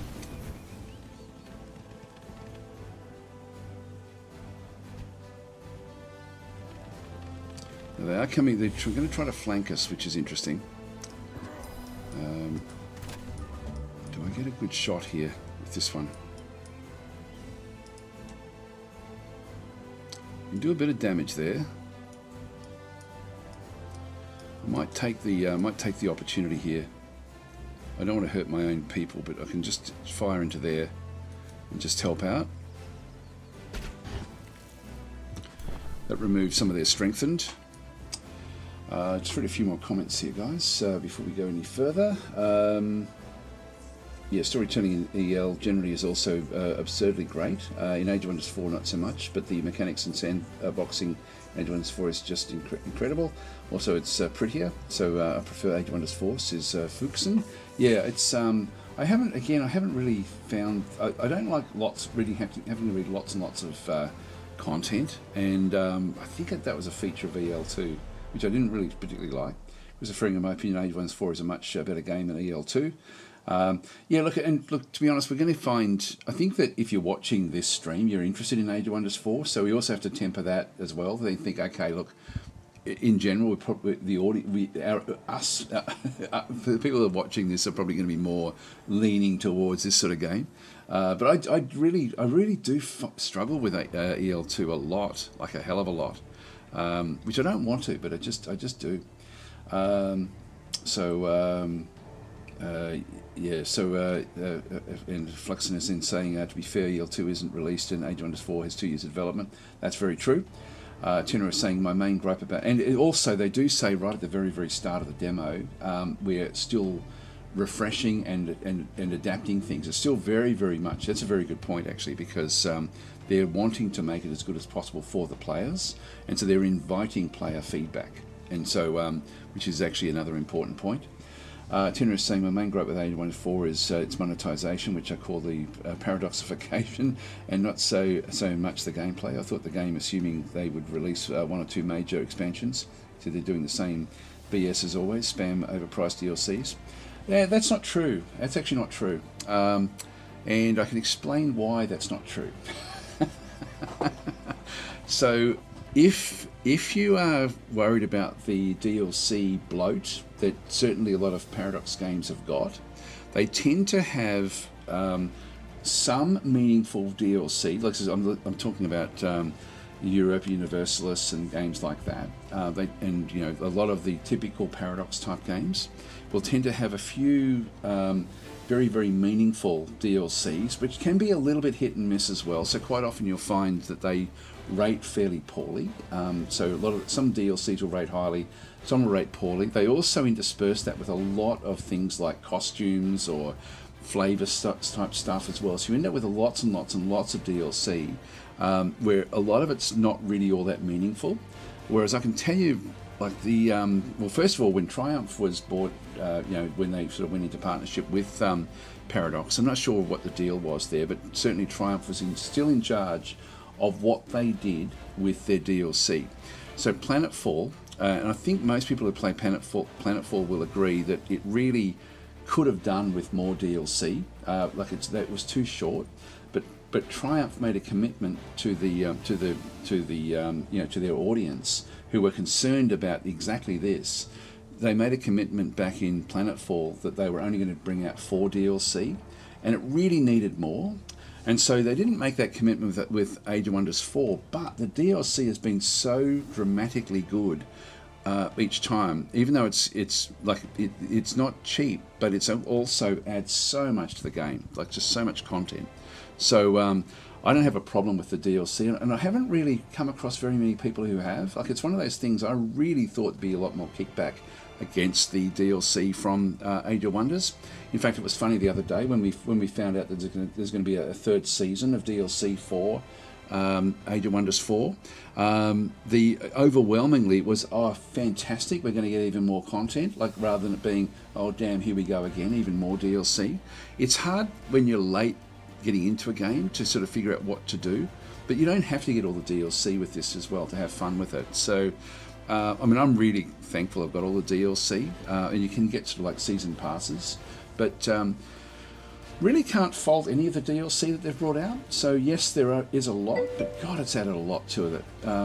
Yeah, so Horns fan is saying, yeah, the quality of the DLC has generally been very good. It has. It's been better than very good, I think. Like, I think there's been some that there's certainly DLC that I prefer above others, but I can't say that any of them are bad. Began's then sort of saying, hi Began. Began's saying the DLCs in this game are all worth it. Yeah, I think they are. I really do. I think it's incredible. So Actor Chan is saying Nature Affinity will be next, you think? Well, they've already got that, essentially. We were talking about this the other day. We're thinking it may be Thieves and sort of probably more in that sort of realm. Just because, also, if you have a look at the missing Age of Wonders 1 and 2 heroes, there's still a fair few to bring in. There are some nature in there as well. Like some of the elves haven't been brought in yet either from that one through there. I'll just read a few other comments. So I've missed a lot of comments here from YouTube. I'll just go back across. Sethi Lick is saying, I have expansions passes that give you like 40% discount for buying them in bulk, and most of them are like $5 or $10, so you can mix and match them all. I personally got them all. Yeah, I think it's good DLC. How's the new expansion treating you, Daz? We've got Titans in my army now, and they're pretty neat. It's an incredible expansion. This for me is by far the best expansion, and I really wasn't expecting it. Again, every single expansion, I read what the theme of it is and assume it's so much less than what it ends up being, and I can honestly say that without exception to any of the DLC that they've actually brought out. I thought we were going to be playing with High Order, a bit like when the Theocrats were sort of brought into Age of Wonders 3, like they were very one-dimensional, and I thought we were going to get a very, very one-dimensional order-based faction with the Archons, and I was actually happy with that. But there's so much more in this. You know, they've actually, each of the affinities has been balanced out. It's just great what they've actually done. So yeah, so in that sort of sense, I think this expansion is well, all the expansions are exceptional. Like they really are. They're not. It's not fluff. So I definitely wouldn't be saying that this is comparable to the typical Paradox DLC. This really isn't. It's just so different. Anyway, let's keep on going back through. Sethilik is saying, have you done that one? Bruce is then saying, yeah, good to know. Maybe next month once I'm get done, settled my new place. Look, they're all good. Certainly the ones that I prefer, Archons is my number one. Dragon Dawn, which was the first one, which introduced dragons, I think is a good one. Giant Kings is a great one as well. I think that adds a lot of pretty fun content. Probably the one that I would not jump into is the Eldritch Realms. That would probably be the one that is I find a bit too nuanced to really sort of add a lot of content to the actual game itself. But there's a lot of them. A lot of them they have introduced, and they have actually added a lot. Even the nature one, I forget what it's called now. The one that sort of deals with animals. I really thought that was going to be boring, and it wasn't. That was actually again extremely well done. And again, I've got to think: am I just a shill and a fanboy for Age of Wonders 4? Yeah, probably I am. You know, like I do actually have a bias. I've loved this series of games for 25 years. I just love this game. I love it. So yeah, probably you've got to temper that with what I say as well. I'm not really neutral in my appreciation of this game. I've loved it ever since the first one came out. Yeah, so it goes on sale at ×2. I think it's on sale right now as well, actually. If you're saying it was right now, if you don't get the chance to, just wait until the fall or winter and Season Pass 3 is confirmed. Vampires are 100% in one of the... Oh, okay, yeah, that would actually be something. I didn't even think of that. That's actually pretty cool. I haven't looked at what the announcement is. So I wonder what else they'll do. Maybe make more Anarchy and Freedom-esque Chaos Tomes that just fire and demons, since they're not all chaos is bad chaos. Yeah, it'd be interesting to see what they end up doing. As I say, every single one of them has been so well thought out. Like, it's just been great. So Bruce is saying this is the first time that they've had vampires. Can't remember the older games ever having them. Yeah, I can't recall either, to be honest. I don't think so. I think they've just had undead. Yeah, so Age of Wonders 2 had vampires, I know, says Sethy Lick, but that was still part of the undead, wasn't it? I think. Just trying to think of like the main characters that I did enjoy. There was certainly sort of ghost type creatures that that we do still have them in Age of Wonders 4, but there was they seem to be more menacing in Age of Wonders 2. So yeah, that would be pretty cool. So he's saying in one turn I can summon N Astras. Bruce is saying, okay, you guys broke me, picked up the base game. There we go. It is so on special at the moment. Q Behaviour saying, hello, have you played Age of Wonders 2? Yes, I used to play that all the time. I used to love it. I wouldn't buy it now, but I certainly used to love it back in the day. So Igor is saying, nice to hear there will be Season 3. Yes, there we go. Nina is saying, this is the one game I buy all the expansion passes without worrying, as that they've all been great. Yep, yeah. It's not the same, is it? It really isn't. I don't think it's fair to compare this to Europa Universalis or any of the others, mainly Paradox titles. Having said that, I really do think that the relationship with Paradox has really enhanced this game as well. Like it's this again, like Planetfall was pretty much just purely Triumph Studios, but you can also really see the difference now that Paradox is actually introduced in a very positive way, which I'm really quite happy and excited about what that does introduce and what it does bring. So yeah, I'm really quite happy with what we've ended up with here. With this Age of Wonders 4 is so much better than I thought it was going to be. It's just surprisingly good. Okay, we've got Sethy saying, I'm almost at my Apex Order Monument. There we go. I haven't even really been focusing on that, to be honest. I made an Archon Titan Giant King with Visions of Promise, Architect Materium Dwarves, and it's so cool.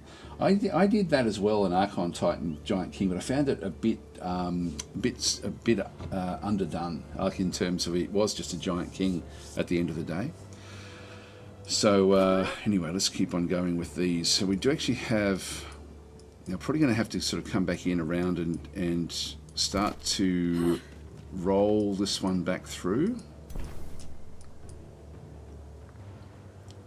So we do have some attacks in here, so we'll take those.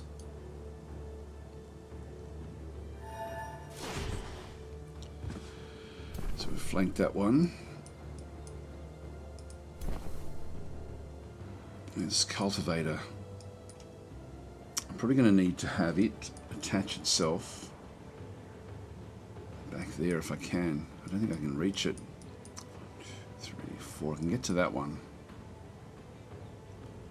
Yeah, it's range 4.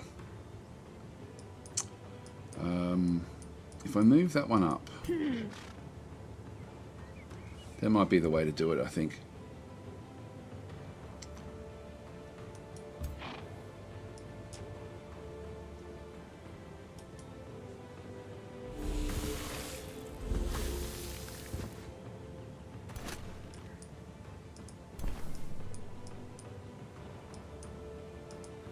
Yeah, there we go.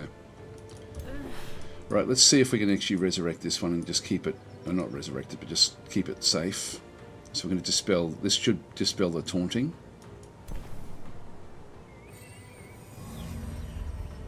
Nope, slide was removed. So it's still taunted, unfortunately.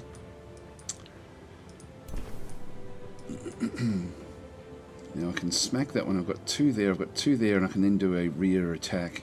Yeah, what? So we're going to have to go and do this.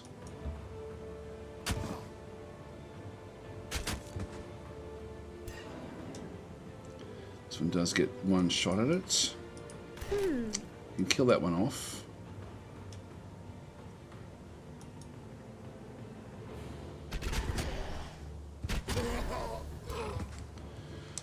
Alright, that one there, we don't have the healing anymore.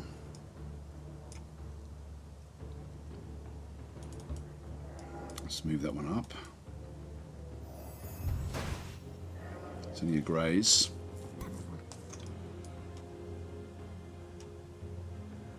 got a couple of shots there.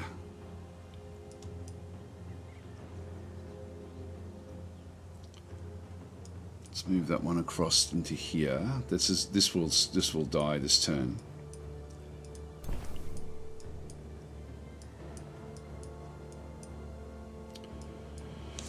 I've got to think of what I do with this one.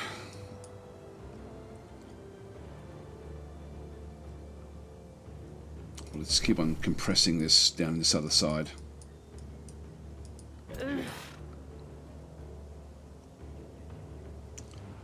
Two shots there. Still got two shots from in here as well.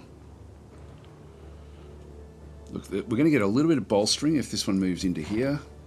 Defensive tactics. Hopefully will then kick in here a little bit.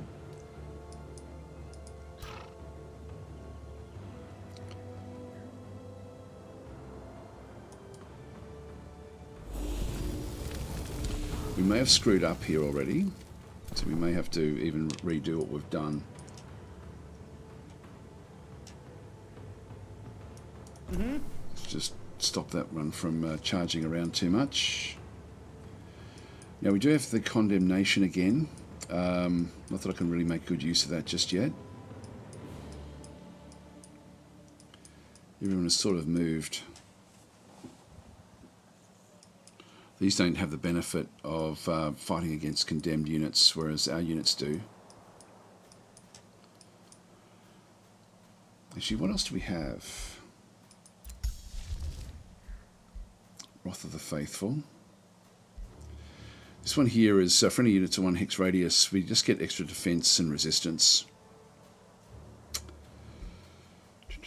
This one here, I've got 45 left over. That would then be that would leave me with only 20 left over if I took in another elemental with the healing, and that may be enough to keep that one alive. So I think I'm going to have to do this.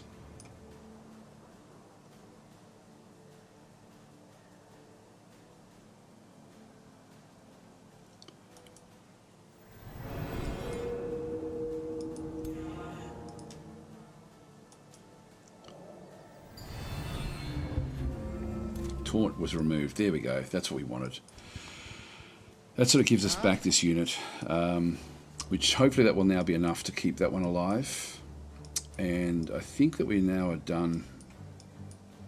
They're making their way back through behind this, which I'm a little bit concerned about. We may need to sort of really wind this one up so we can sort of come shuffling back out. So we'll end our turn here. Hang on, who can still enter defensive mode? This unit, that's the only one.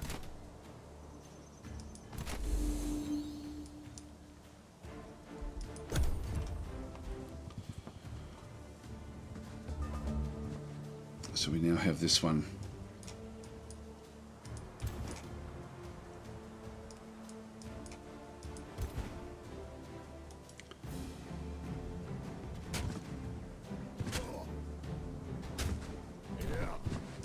Graze there at the end.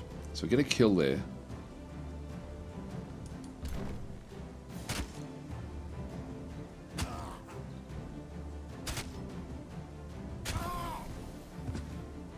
Right, that one's down. This one's immune from poison. I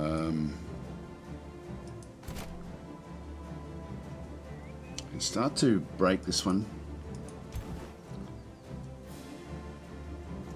It's only a tier 1. It's this tier 3 that's going to be ultimately a bit of a problem. And we just want to keep this one in defensive mode.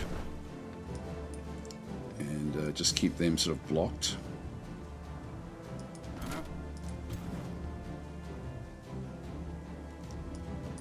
I don't have to move back just yet. I can do that the turn after. That one doesn't have taunt or anything, I don't think. No, it's just got a standard attack. So I'll do the damage while I can.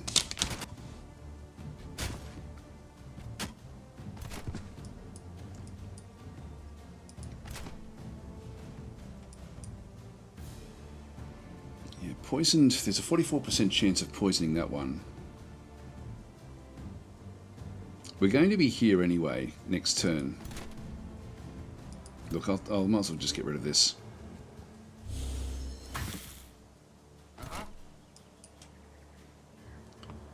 And no point in really sort of shielding this unit anymore, so let's just go for it.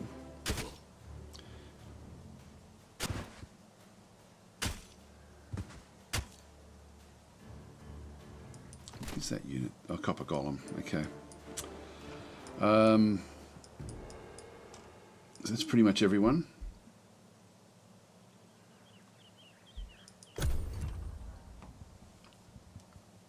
Tugram will getting closer now, though she's now still doing other things.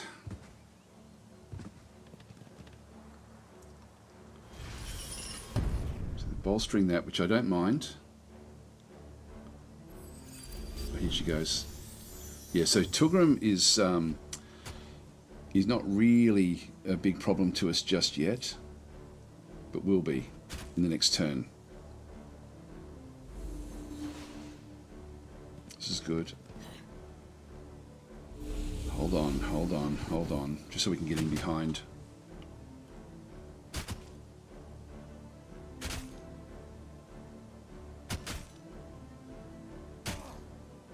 So we're taking damage in here. We're going to fall there. We may lose this one as well.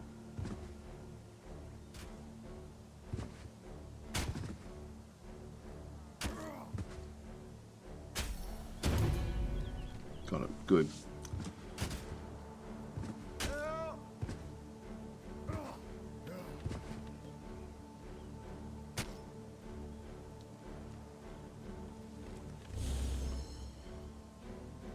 Alright, good. We're still actually doing okay here. And we're now seeing that this this shield unit is actually now doing very, very well. These are all doing well as well. Condemning blast. We get killed there with that one.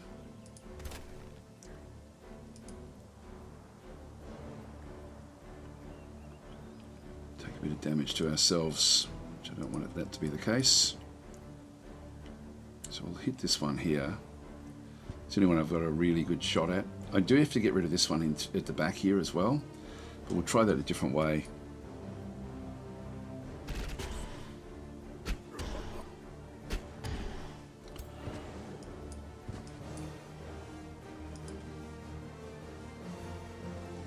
Condemn it.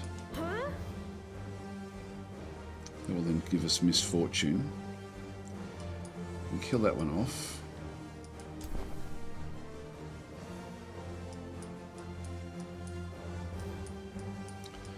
Should be able to start to now. Tugram's going to come into this particular group fairly effectively. This is now a bit of a problem. Going to move this one. I think we can't move that one just yet. I don't have any really clear shots there just yet.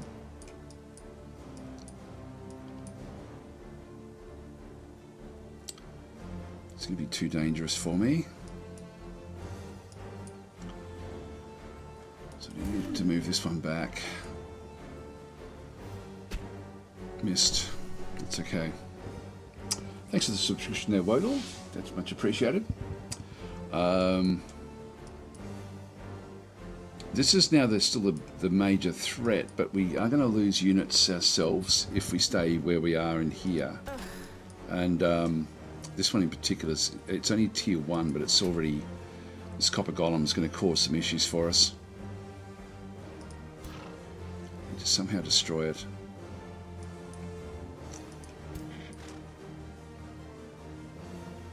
I do have the freezing again. 43%, 100%, 90%. We'll go that way. Got it, good. That then frees up all of these other units. Now, it's not condemned yet. 100% to condemn it.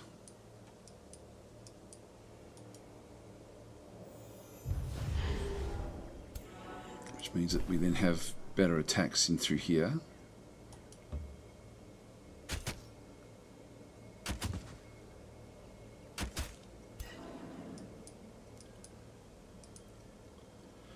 2 have healing.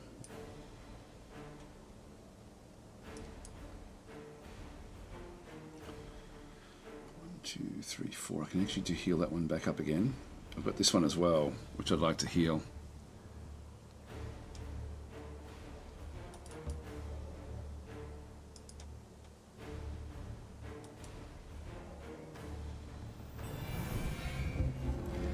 Now, I don't want to use the fire on this one because what it'll go and do is melt the ice. So I do want to kill this one off.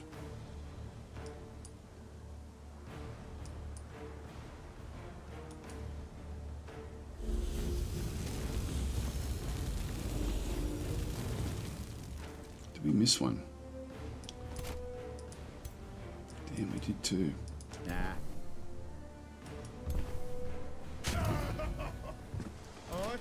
What's that doing to their yeah, they're still pretty happy. These are getting a bit worse.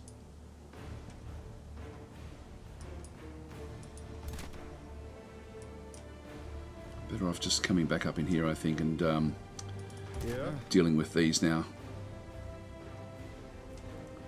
I'll just keep the that one guarding itself.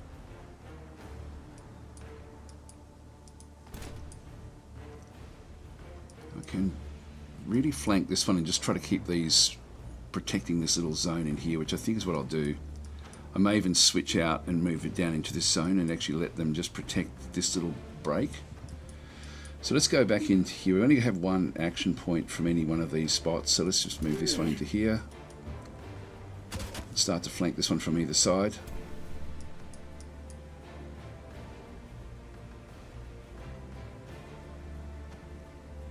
Doesn't matter where I go here.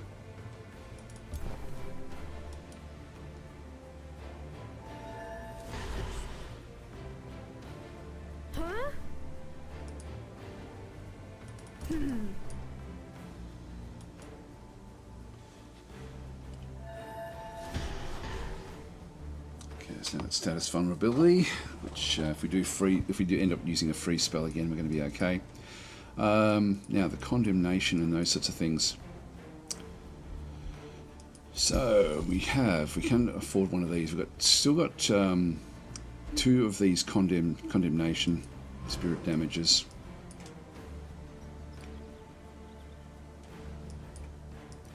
Got 11 there. Not going to be much there, unfortunately.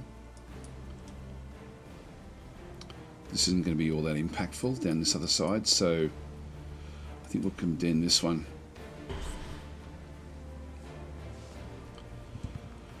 So he will now be a bit easier for our zealous units to attack.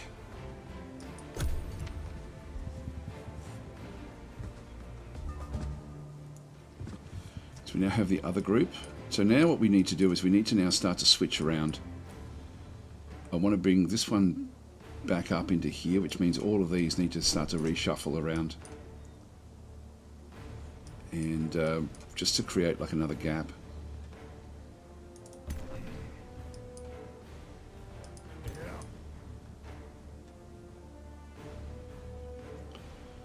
The one shot there.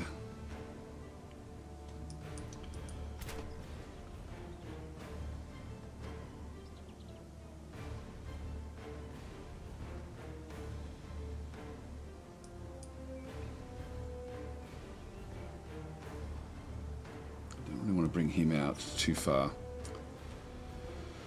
Morale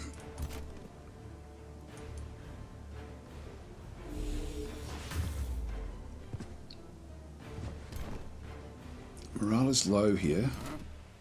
Yeah, they're starting to lose their morale, which is good. That's a good sign.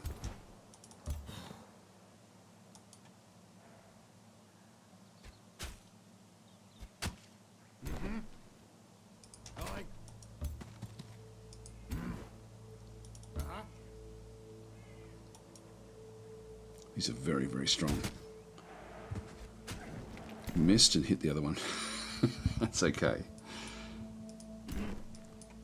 can get into here. So what we want to do is just move this one back up in and just protect this zone. We do have taunt.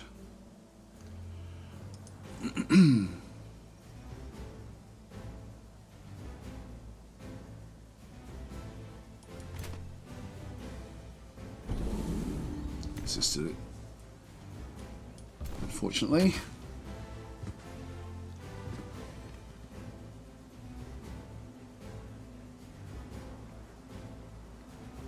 What happened there? Didn't mean to do that. That was on me.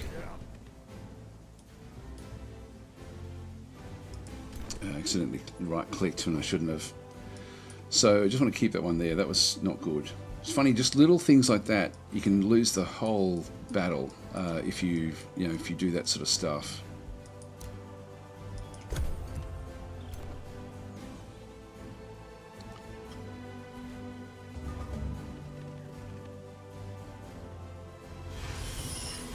It's okay.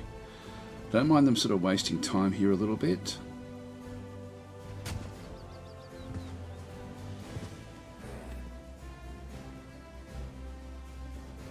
Yeah, now it's been taunted.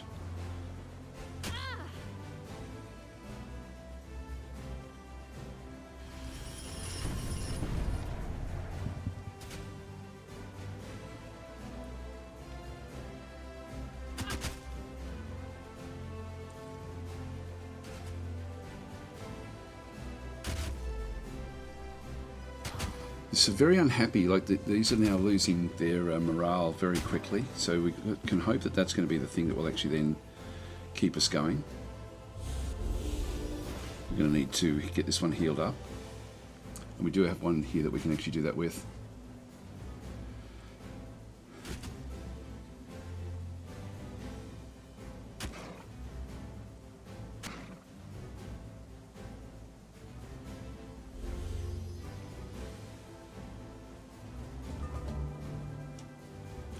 We're back in. We are back in. So I can move that one back. Okay,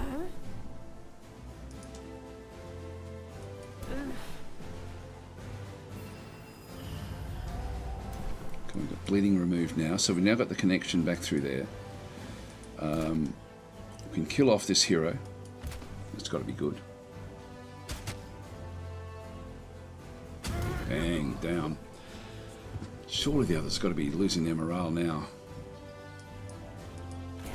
Yeah, they're getting pretty low. Yeah, all of these are struggling. This guy here is getting very close. We're going to lose this unit next turn.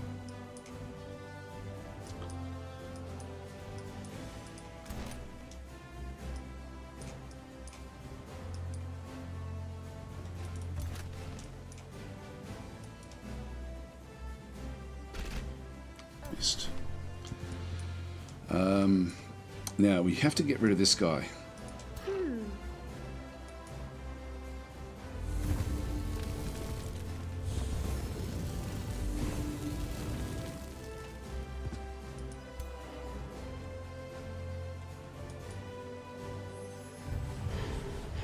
Yeah. Yeah, we do get the kill there, and we still this one should still stay alive. Only just. We do have more healing here, but I think I'm going to. I don't think that these can reach this one. Let's just go for it.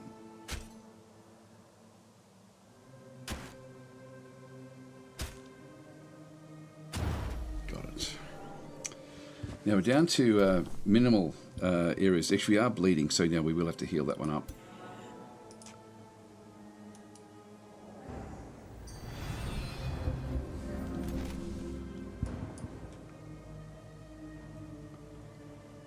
Shot there.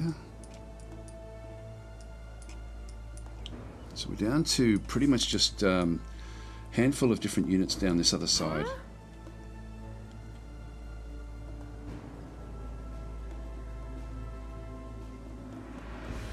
One shot there, two shots there.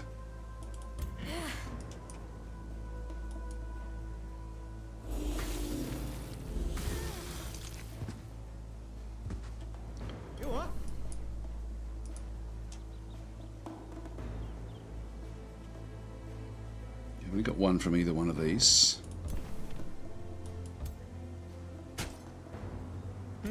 It's been condemned. And then we can flank this one as well.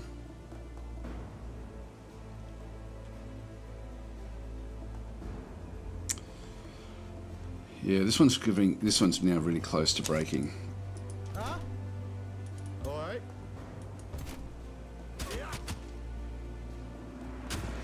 This one critical, and I think we probably have it.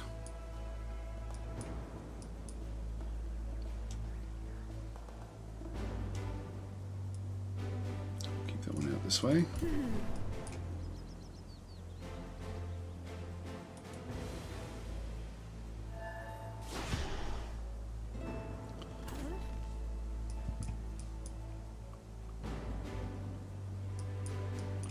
Be more important now to bring these archers across the other side. We do run the risk of hitting our own person, which we didn't. Oh, critical hit, there we go. And that's now impacting its morale. So both of these are now very, very low. So yeah, they're going to run fairly quickly. We still can condemn units back in this other side as well. So let's go, and we've already got this one here. We've got the Hex Pact, Misfortune. This is now the most dangerous unit in this region. All we have is one more condemnation. Condemn it. Alright, we're doing pretty well here now. These guys will still take a bit of a brunt of the attacks. I think we should be able to survive all of this. This one here I'm a little bit concerned about. It's only low. Oh, actually no, this is my my high level guy.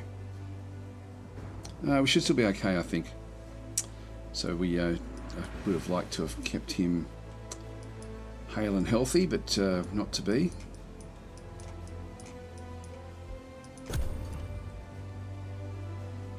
These guys, we do actually have a bit of a problem in here with everything that's going on.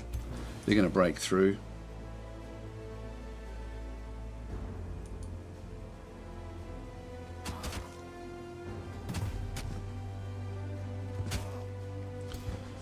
These ones, their happiness is not as bad as the others.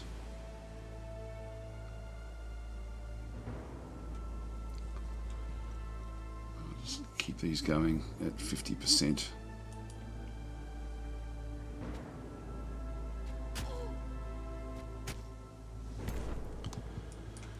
A couple of grazers, and I can sort of move in just to stop these from doing anything. If I go to there, they really can't break out easily. Oh, that one's getting ready to run. That was a flanking shot. It was a critical shot as well. This one we do actually have the Hex Pact again. I've already got the Hex Pact on there, so I won't bring another one of those out.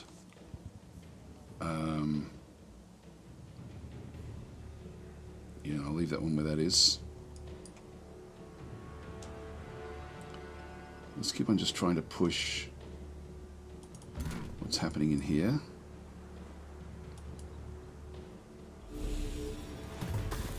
Another critical. And that's... this thing's very close to running now. And that's next unit. Who have we got left? We've still got this unit here. So I'm going to put the shield wall up just to try to keep this one in the fight for just a little bit longer, if we can. And that's what we can do.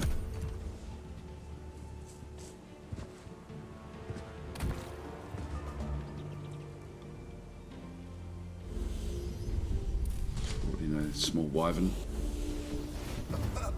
Okay, it's down, unfortunately. That's now going to open things up a little bit.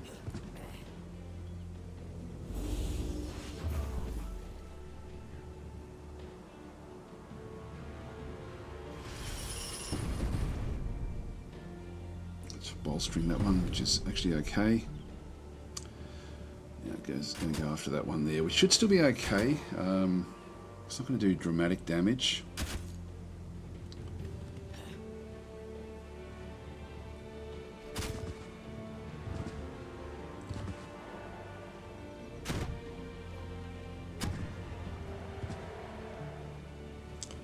I'm coming.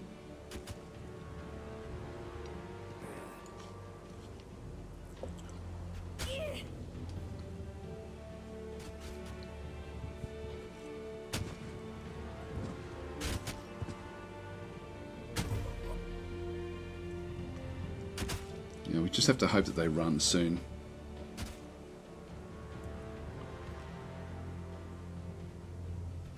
I don't mind them going after that one. We can always move this one back out of the way. They heal up anyway because they've got the connection, so bleeding was removed. So they stay in the fight incredibly when they've got this connection. This cultivate ordered affinity, which is really quite nice.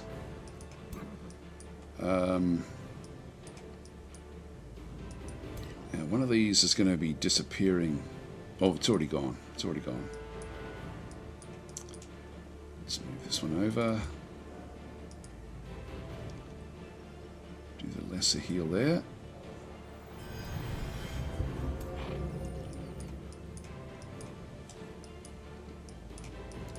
We're going to have to go back and help this one now.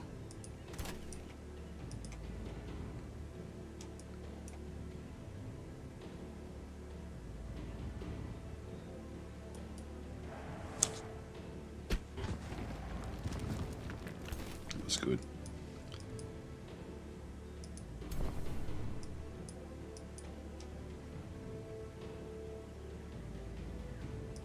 I need to allow this one to run.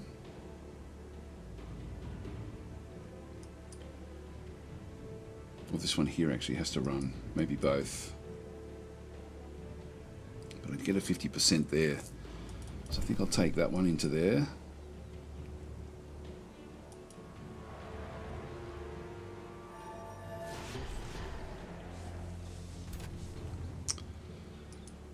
That was the one I thought I was moving.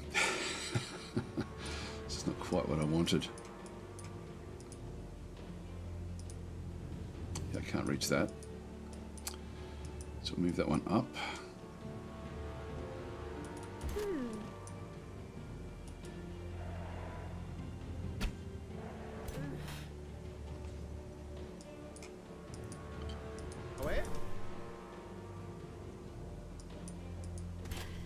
They've been bolstered again. Go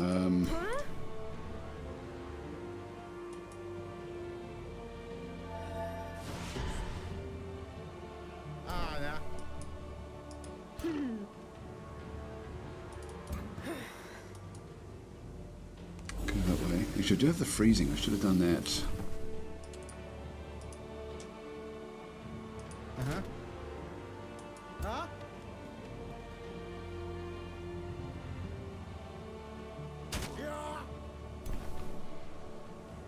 This one's a bit too injured, so I'm just going to move this one back out of the fight. I've moved that one into a position where it doesn't get a good shot.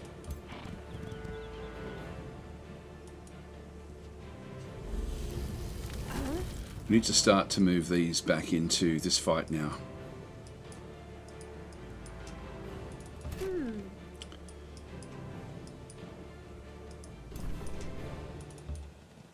them to help.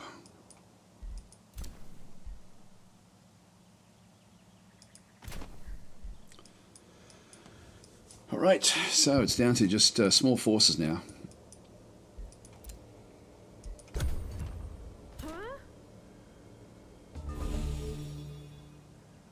One's getting ready to run. Just not quite able to sort of knock the morale on the head here. Oh, I've still got this group. This one's a problem because we've got to get this guy out of here.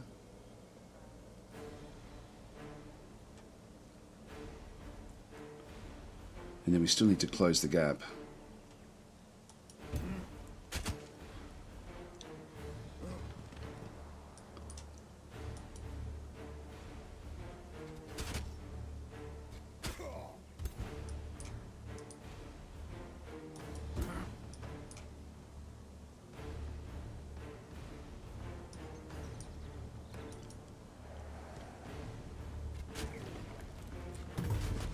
Another critical, and this every critical just brings their happiness down a little bit.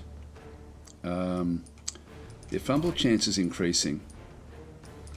Tulgrim still hasn't got into the fight yet. She was mentioned there about her massive axe, which is pretty cool. This one will be able to bounce back down into other zones, but we're sort of fairly safe into here. Just lock that one in shield wall mode.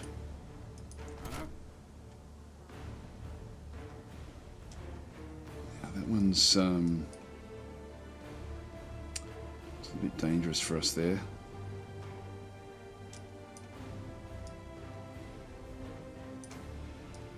Just keep it back a bit.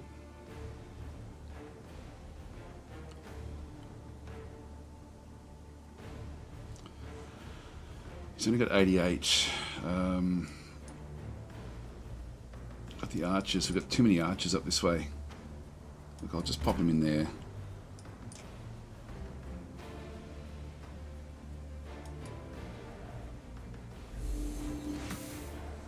Yeah, Graze.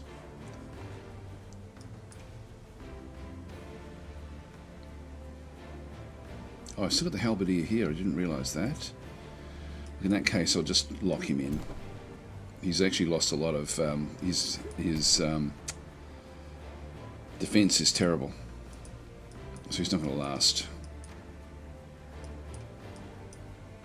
All right, we'll end our turn there. Now, literally, is just a fight for attrition. So bolstering and healing and doing all that sort of stuff.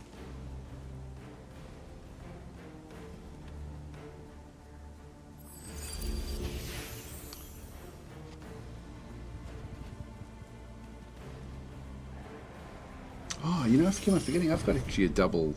I can have double turns. I completely forgot about that. That's what they keep on doing. Yeah, we've done reasonably well here. We've sacrificed our ally. Kept most of our forces alive. They're fumbling.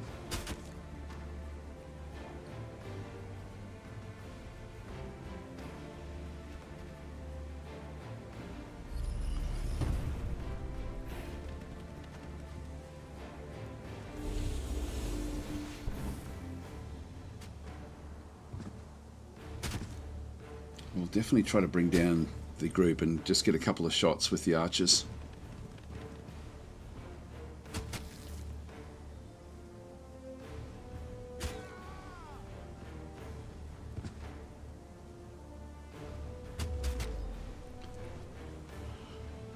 Right, that was fumbled.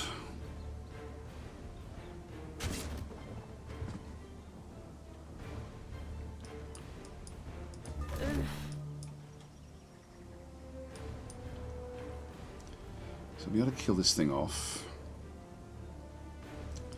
It's also fairly important that we get rid of that one as well. But I can get, I can do another big damage in the middle here. It's only getting 3.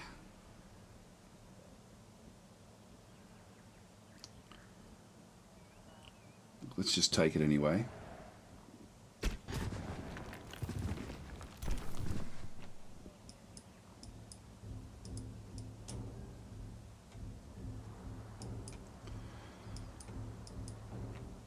This doesn't do a massive amount of damage.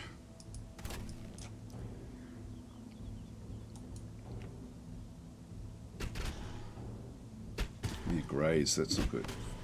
2 grazes. Really poor rolling there. So we do actually have this coordinated command, which will then give me both of those archers back their shots again. So I'll take that. Just notice the enemy was doing that as well, so we can get the kill there with some lucky shots.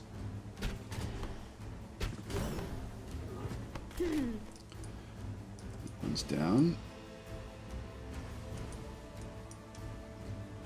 50% is about as good as we're going to get. 90% if I move into there. With 2 shots, I'll take that.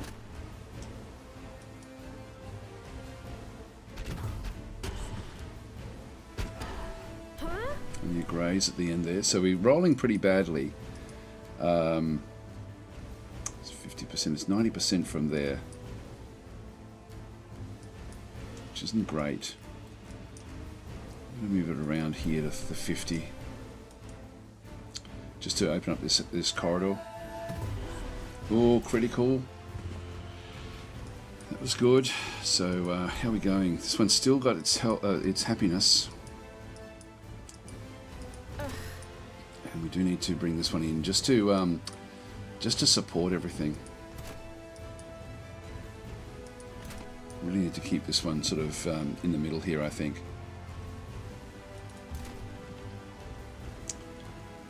We do actually have Lay on Hands, so heal 30 temporary hit points and gain status protection for 3 turns. Probably do it on ourselves, to be honest.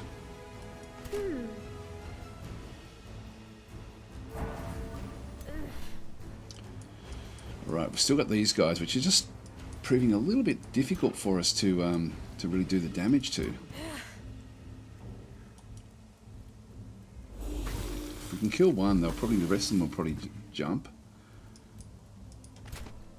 Yeah, there we go. We can get the kill there now.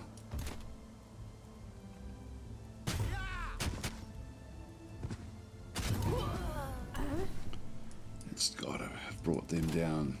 Nope, not really. They keep on bolstering their morale. Yeah, they seem to sort of be able to strengthen up what they're doing fairly effectively.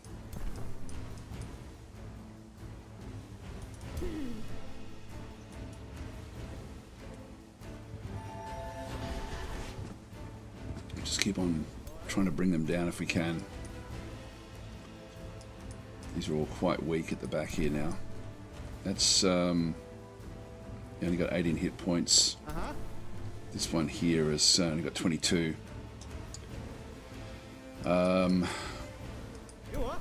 This is the one we don't want to lose. This is our legendary rank. So I'll just keep them back where they are. Can't do anything else with them. Just leave you where you are. And that's all we can do with that group. And then we've still got this group now to come back in. Just need to kill a few more of them, and then I think we're going to have them on the run.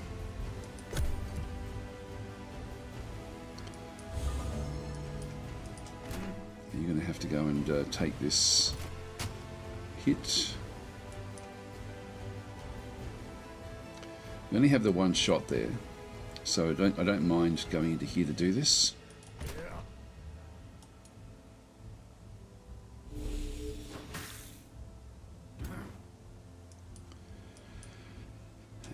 Archers can kill that one off at 50%. We also have another archer back over here.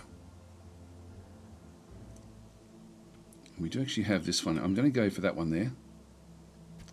Just try to get this bastion unit down. Yeah, pretty crappy shots. Not going to do enough there.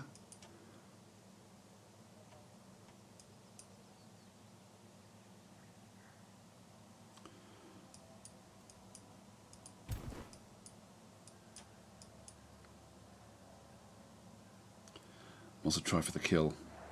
Again, just to try to work on their morale. There we are. Keep this one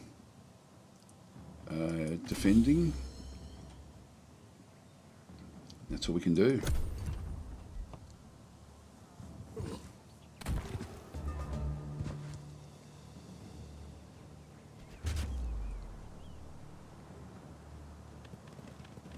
It's going to break open here.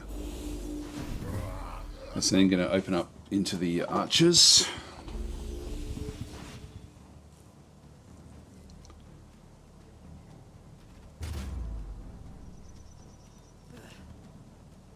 So they're going after the hero.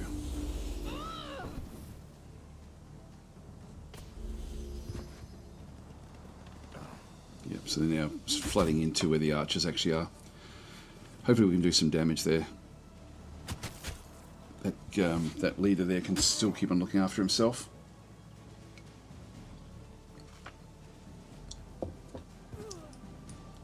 So I guess the question is, is is this taking too long? And I would say yes, it is. Like, you know, it is actually an extremely long battle, this one. 90% there. We need to wipe out one or the other. That's what we can then go and do. We've got 55 there with 2 shots. Got a 65 over there with 2 shots. I can change this into an animal, which would make this one easy, pretty easy to kill actually if we did that one. Let's go and do that. Resisted it, unfortunately.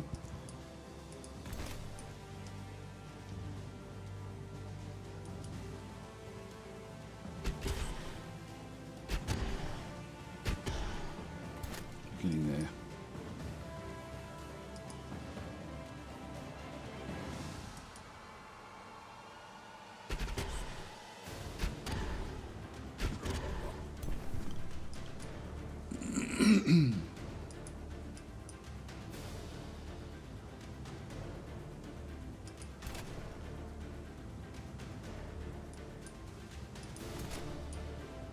Yeah, that'll kill that one off.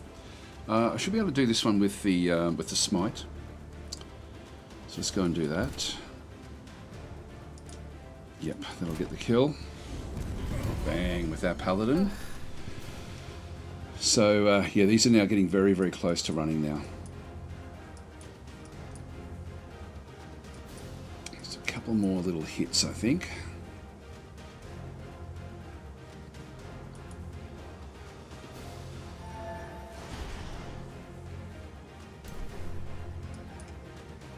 And they're super close.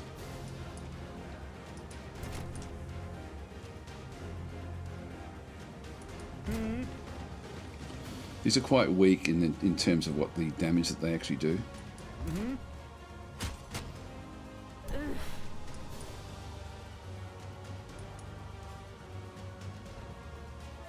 Just a critical hit every so often would be ideal. I should move this one in and just start to use the freeze again.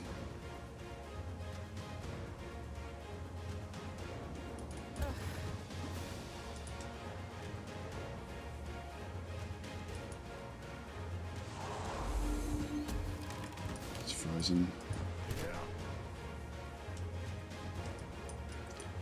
So when it's his turn, he can then just move away from it.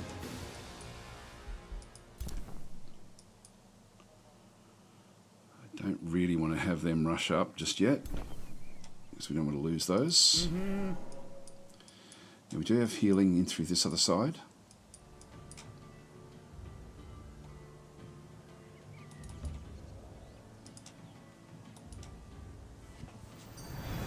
Heal that one up. Alright, end our turn again.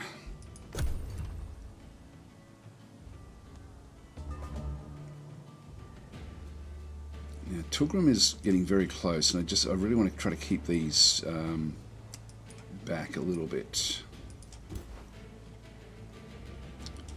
There's a kill there. Will that be enough to push these over the edge?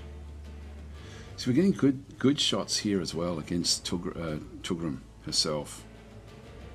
Once she comes in, I think we've got her. So let's just smack this one.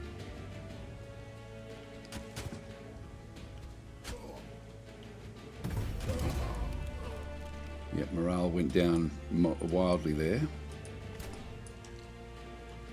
It's all just support.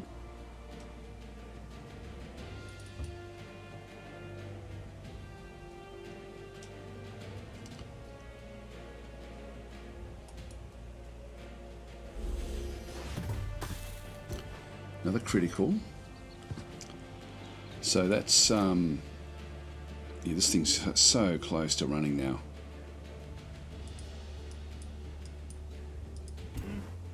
I'm going to, I've got Tracker's Mark.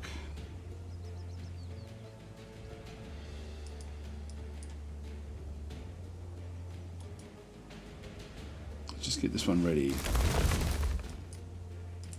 Which will then make it easier for us to go for it afterwards. Just going to keep that one in where that actually is. So I want the others to survive, or to actually be able to defend and hit with their arrows. So we'll just go that way.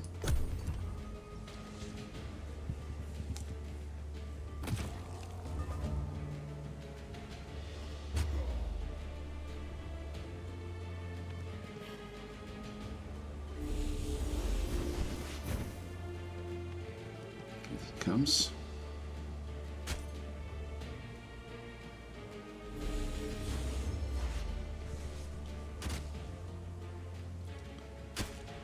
This is good. We're in a good position here now to finish it off. Still not running, still not running.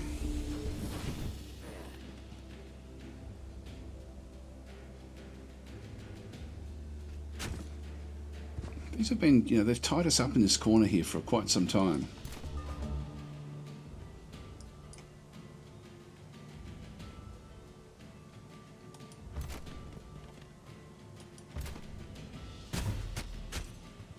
Another critical there. Now that's surely got to be... It's still a little bit of morale there.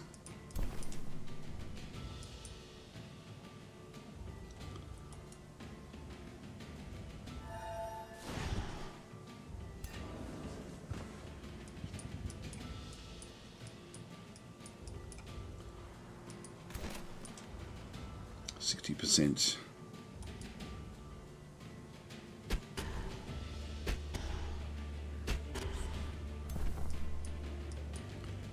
Few grazes. There we go. That'll kill her off. Got her. Now, is that enough? Still not enough.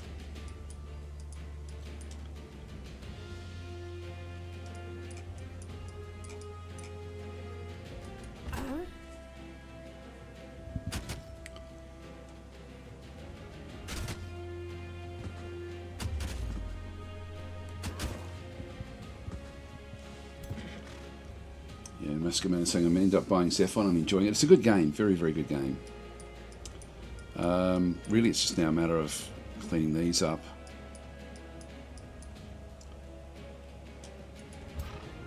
There we go. Is that enough?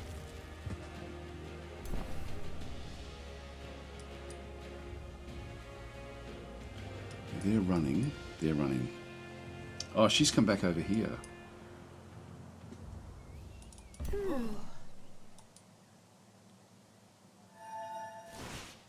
Missed.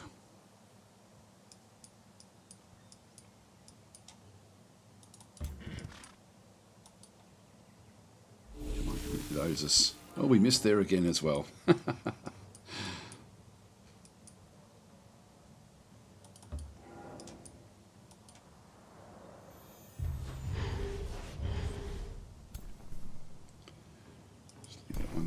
I forgot that she had slip away as part of her her weaponry. Which was in here somewhere. We did see it. There it is. Slip away. So when she basically when her hit points are reduced to 0, she then comes back with some hit points. But her morale is extremely low. But she has also a thing where she won't rout, which is actually not a good thing. All right, well, we'll let these guys now finish them off.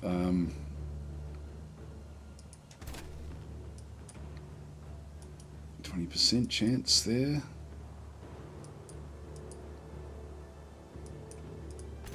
Got the wrong one.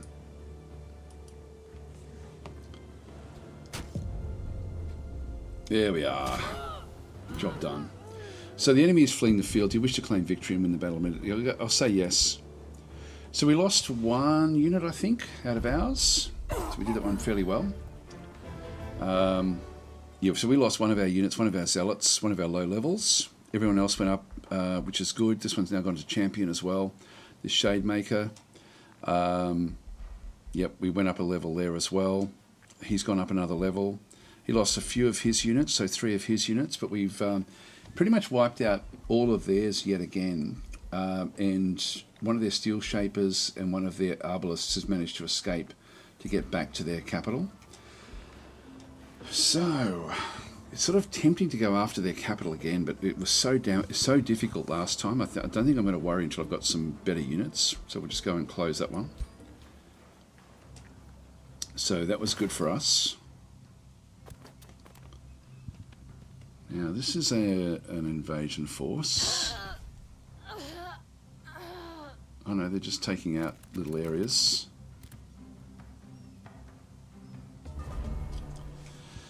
So that was good. Okay, he's now departed. That's good.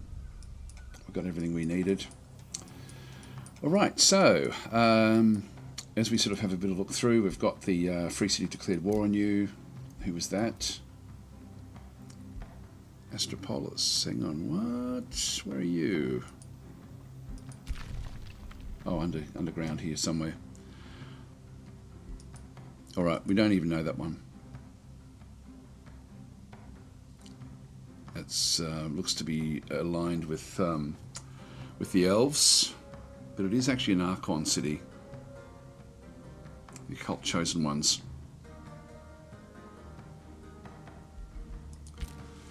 Okay, it's under there somewhere. Underground. Way up in the north. Yeah, just underneath the Elvens, the Verdant Grove Wood Elf city. So that's okay, don't mind that. What else have we got? Negotiations succeeded, back over through here. So we do actually now have, at this location, we now have bonded vassalage. And so they're going to be sharing more of their income with us as well. This is a good city. It's already size 10. It does have a little bit of protection there. So good news, proceed. This means we're going to be able to afford even more units.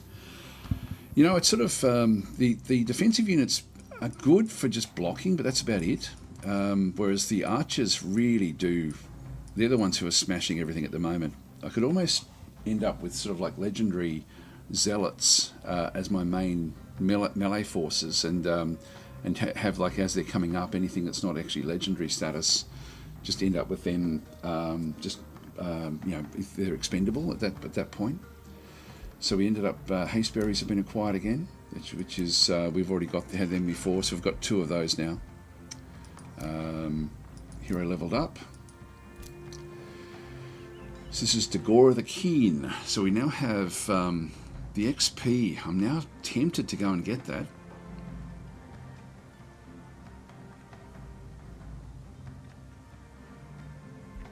It's tempting to go and get it, but I don't think I will.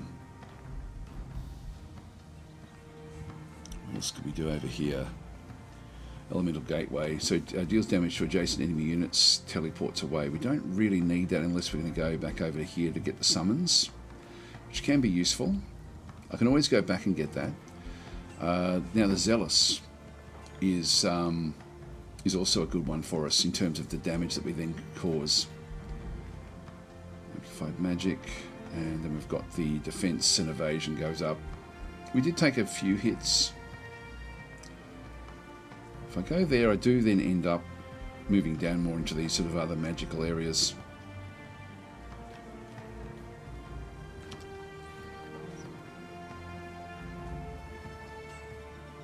Yeah, I'm not going to really make use of those so much.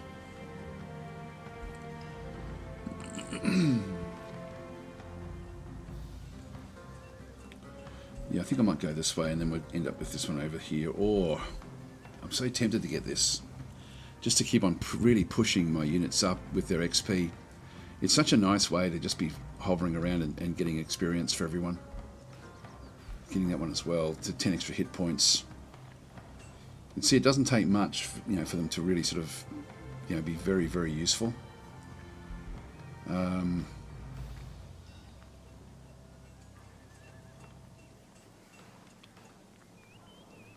Yeah, getting the stunted resistance as well. Yeah, that's sort of a bit of a waste. I think I'm going to go this way. So close that one off. It's really just the legendary units now that aren't going to be picking up anything. Actually, that one's now legendary as well. So she does actually have a lot. Actually, that was a waste with her stack. She's got a very, very strong stack in here. Empire development skill available. So we're back over through here. I've already got that one. Yeah, I won't worry about those just yet. So Tulgrim's now gone into the Astral Void. The spell's ready to cast. More Zealots, maybe.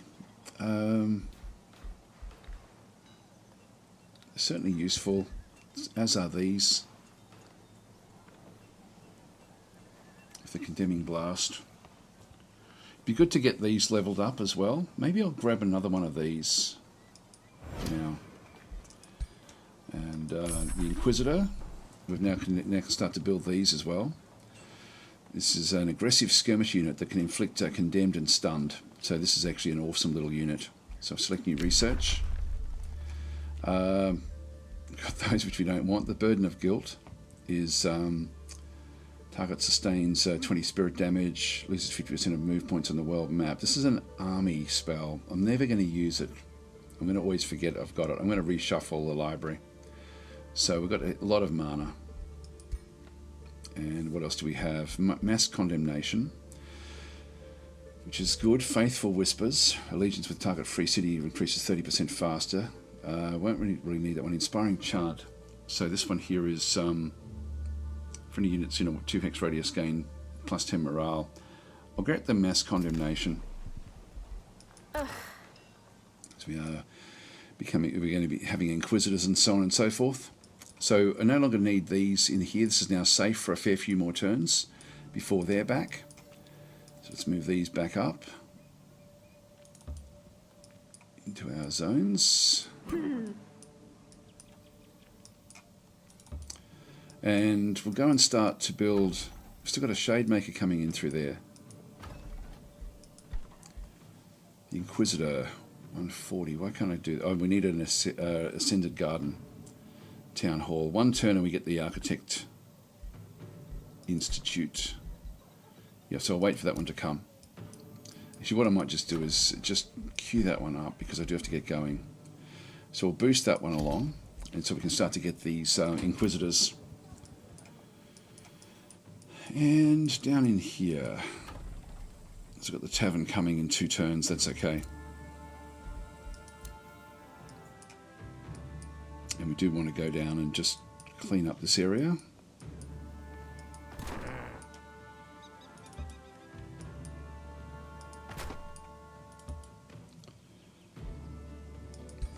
Just do a quick save.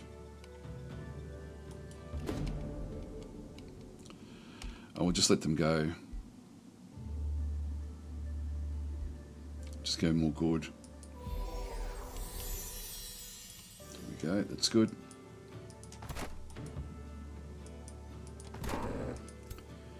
I've still got this one as well. Let's do a quick save here as well. So I'll just auto combat and we didn't suffer any damage, that's fine. Just go and close that one off. This then just allows us to go back into here. The reinforced chest plate, let's just go to the hero screens and just see if we've got anyone that can wear that one. She can. It's only +1 defense. With the others, he can wear it as well. Actually, I'll give it to him. He's the one who stands in the front. So we'll just and he was the one who found it as well. So we'll confirm that one. Close that one off.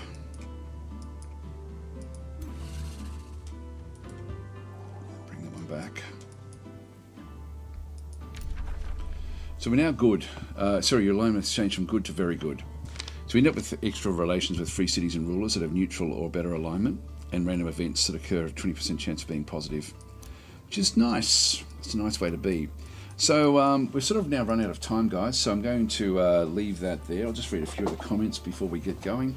So Horns fan is saying, put over 100 hours into this game, and that's the first time I knew that you could hover over those bars next to the unit picture on the bottom and see buffs and debuffs. Always learning something. There's so much in the game, like there's, and they do keep on changing. You got to almost look at all of the dev diaries because they do keep on improving things all the time as well. And Avian Encounter saying it was a good fight. Yeah, look, it was very, very long, but it's again so important. That one ultimately then puts the dwarves right back. They have to now go and build their army. They'll build it really fast because we're playing on hard mode, so they've got a lot of advantages. So that will be built up. In the meantime, we just need to keep on going off and trying to do other things. Eventually, they'll be back again with a. Just wish that these guys would build their walls up, you know, and just so that they can defend a little bit better than what they are. But we're going to have to keep on coming back in and helping them, I think. Which is going to be a bit of a pain in the bum. And this one here, I'm expecting will also, you know, be taken over at some point by somebody else. So we just have to sort of now wait a little bit. All right, just going back to the other ones. Where did we get to in the other chat on YouTube? We've got so Cube Behaviour saying, I liked Age of Wonders 2 and 3, but they don't have a focus on city building that I like, but the combat is great. It is great. I mean, and it's funny because the combat in this game has actually been chopped down a little bit, which is actually, I think it works pretty well. It just, like those last big battles do take a bit of time. And we are in the middle of the game now, like turn 41. Anywhere from about turn, say, 30 to 70, you're going to end up with pretty meaningful battles where one loss can then mean that you end up losing the game. So we do, a bit of save scumming is certainly something we have been doing just to navigate our way through these difficult turns. So Q Behaviour is saying, is Age of Wonders 4 following the same concept? It's the combat, as you saw in that last fight, the combat is incredibly good, incredibly detailed. The city building is much more meaningful. Like, you do actually have very, very meaningful buildings. So you can go in, you either build inside your city, which we're building a granary inside the city. So the granary is going to then come in from the areas. Just quickly show how this one works. So when I click that one on, we've got like for example, a gold mine built out through here. When we end up getting population growth, we can then go and so we've got population growth coming fairly soon at this location. In 2 turns, it will then go from 8 to 9.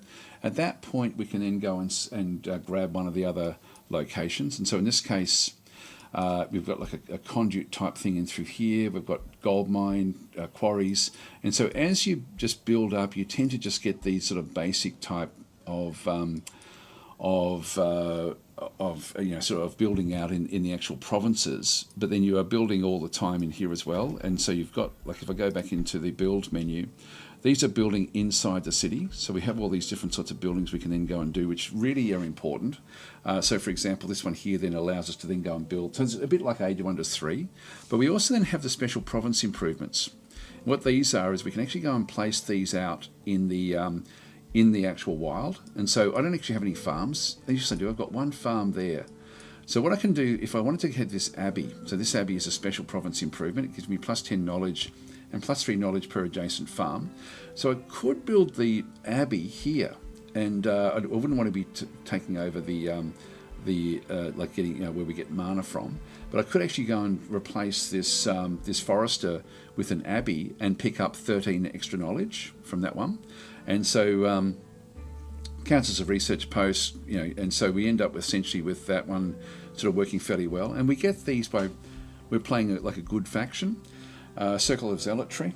In here we end up with, this one here is a 10 draft per positive or negative level of alignment, and then plus 2 city stability per adjacent province improvement. So the province improvements are the, if we have a bit of a look at those, always get confused with structures that a city builds in a province. So if we could build that one next to, and I don't really have a good spot for it, but if we could build that one next to next to the abbey, we'd then end up getting a little bit more stability in the actual cities, and that stability is quite important for us. We've got the tithe collector as well, which will give us gold, and then we end up having plus 2 gold per adjacent farm or forester. So if I did actually build that one there, I would then end up getting another 6 gold. So that one there would be, I'd have 3 around me. It does count as a mine, but it would then mean that we lose a fairly powerful location there with that. Like if I built the tithe collector, I would get gold, but I would at the expense of mana. So I don't really want to be doing that. So you got these different things. You're also playing with who we are playing. We've got these monuments, which we do want to start to do. these take 6 turns, and they do, like we got 386 in through there. I do have a start of a monument back over this other side, so I can have a bit of a look at this one. If I go back into this city and look at the actual monuments that they've got, yeah, the Sanctum upgrades the monument, so architect units gain +2 order incarnate. That's actually good. So we've got 20 city stability. Yeah, this is actually very, very worthwhile. I think I'll just queue that one up.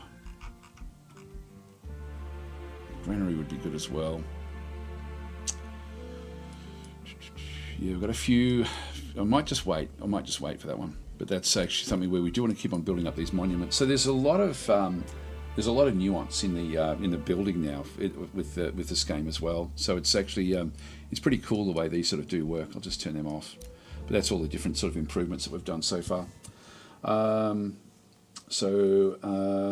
Nina is saying, yeah, it's very based on building up your armies rather than city building. The map exploration is real good though. Lots of cool things to find. Yes, and that's improving all the time as well. So the heroes look great. They do, yeah. You can really adapt them to whatever you want, which is great. So Heroes in 3 are awful. Yes, they are. They're really ugly. It's sort of funny when they brought out Age of Wonders 4. Suddenly you were getting attractive people again, which you didn't get in Age of Wonders 3. Like they were just so ugly. All the characters that they actually had, which is quite funny. See, they're saying the extra faction update is also really great. City names, heroes. Yes, you can change all of that yourself, so you can sort of do a lot of things now. There's a lot you can do in this game. Clancy's then saying, Daz, what do you think about the new map type you're playing with the black choke points? Yeah, I sort of did this one on purpose. I do like choke points because it funnels you through different areas, and I quite like it actually. I've got to say. Oh, there's the other. There's Fengir down this way. That's interesting. So he can't get across this void. So there's no way across for him. So it means that everyone's funneled in to fight. I quite like it. For the fact we're playing on such a hard map, it just means that they can't really gang up on me. So I should be able to sort of deal with it bit by bit. So we've got Shards is in saying still raising Cain in Age of Wonders 4. I see. Raising Cain. I don't know what Cain is. Hi Elvin, Ken, how you going? Someone had me thinking it was Gladius. Oh, okay. They're just randomly generated from whatever I happen to be doing, so I'm not sure what that one was actually. Anyway, guys, I do have to leave it there. So thanks for watching, and we'll be back. We'll probably be towards the end of the week, I think, before I sort of come back in and do it. Tomorrow I'll be doing DasTactic again. Mainly looking at Ashes of the Singularity. I think we'll be definitely wanting to have a look at that game. By that stage, I think that the Steam sale will be over, so we'll just be going back through various games, various demos, so on and so forth. Anyway, I'll leave it there. I'll catch you tomorrow if you're around.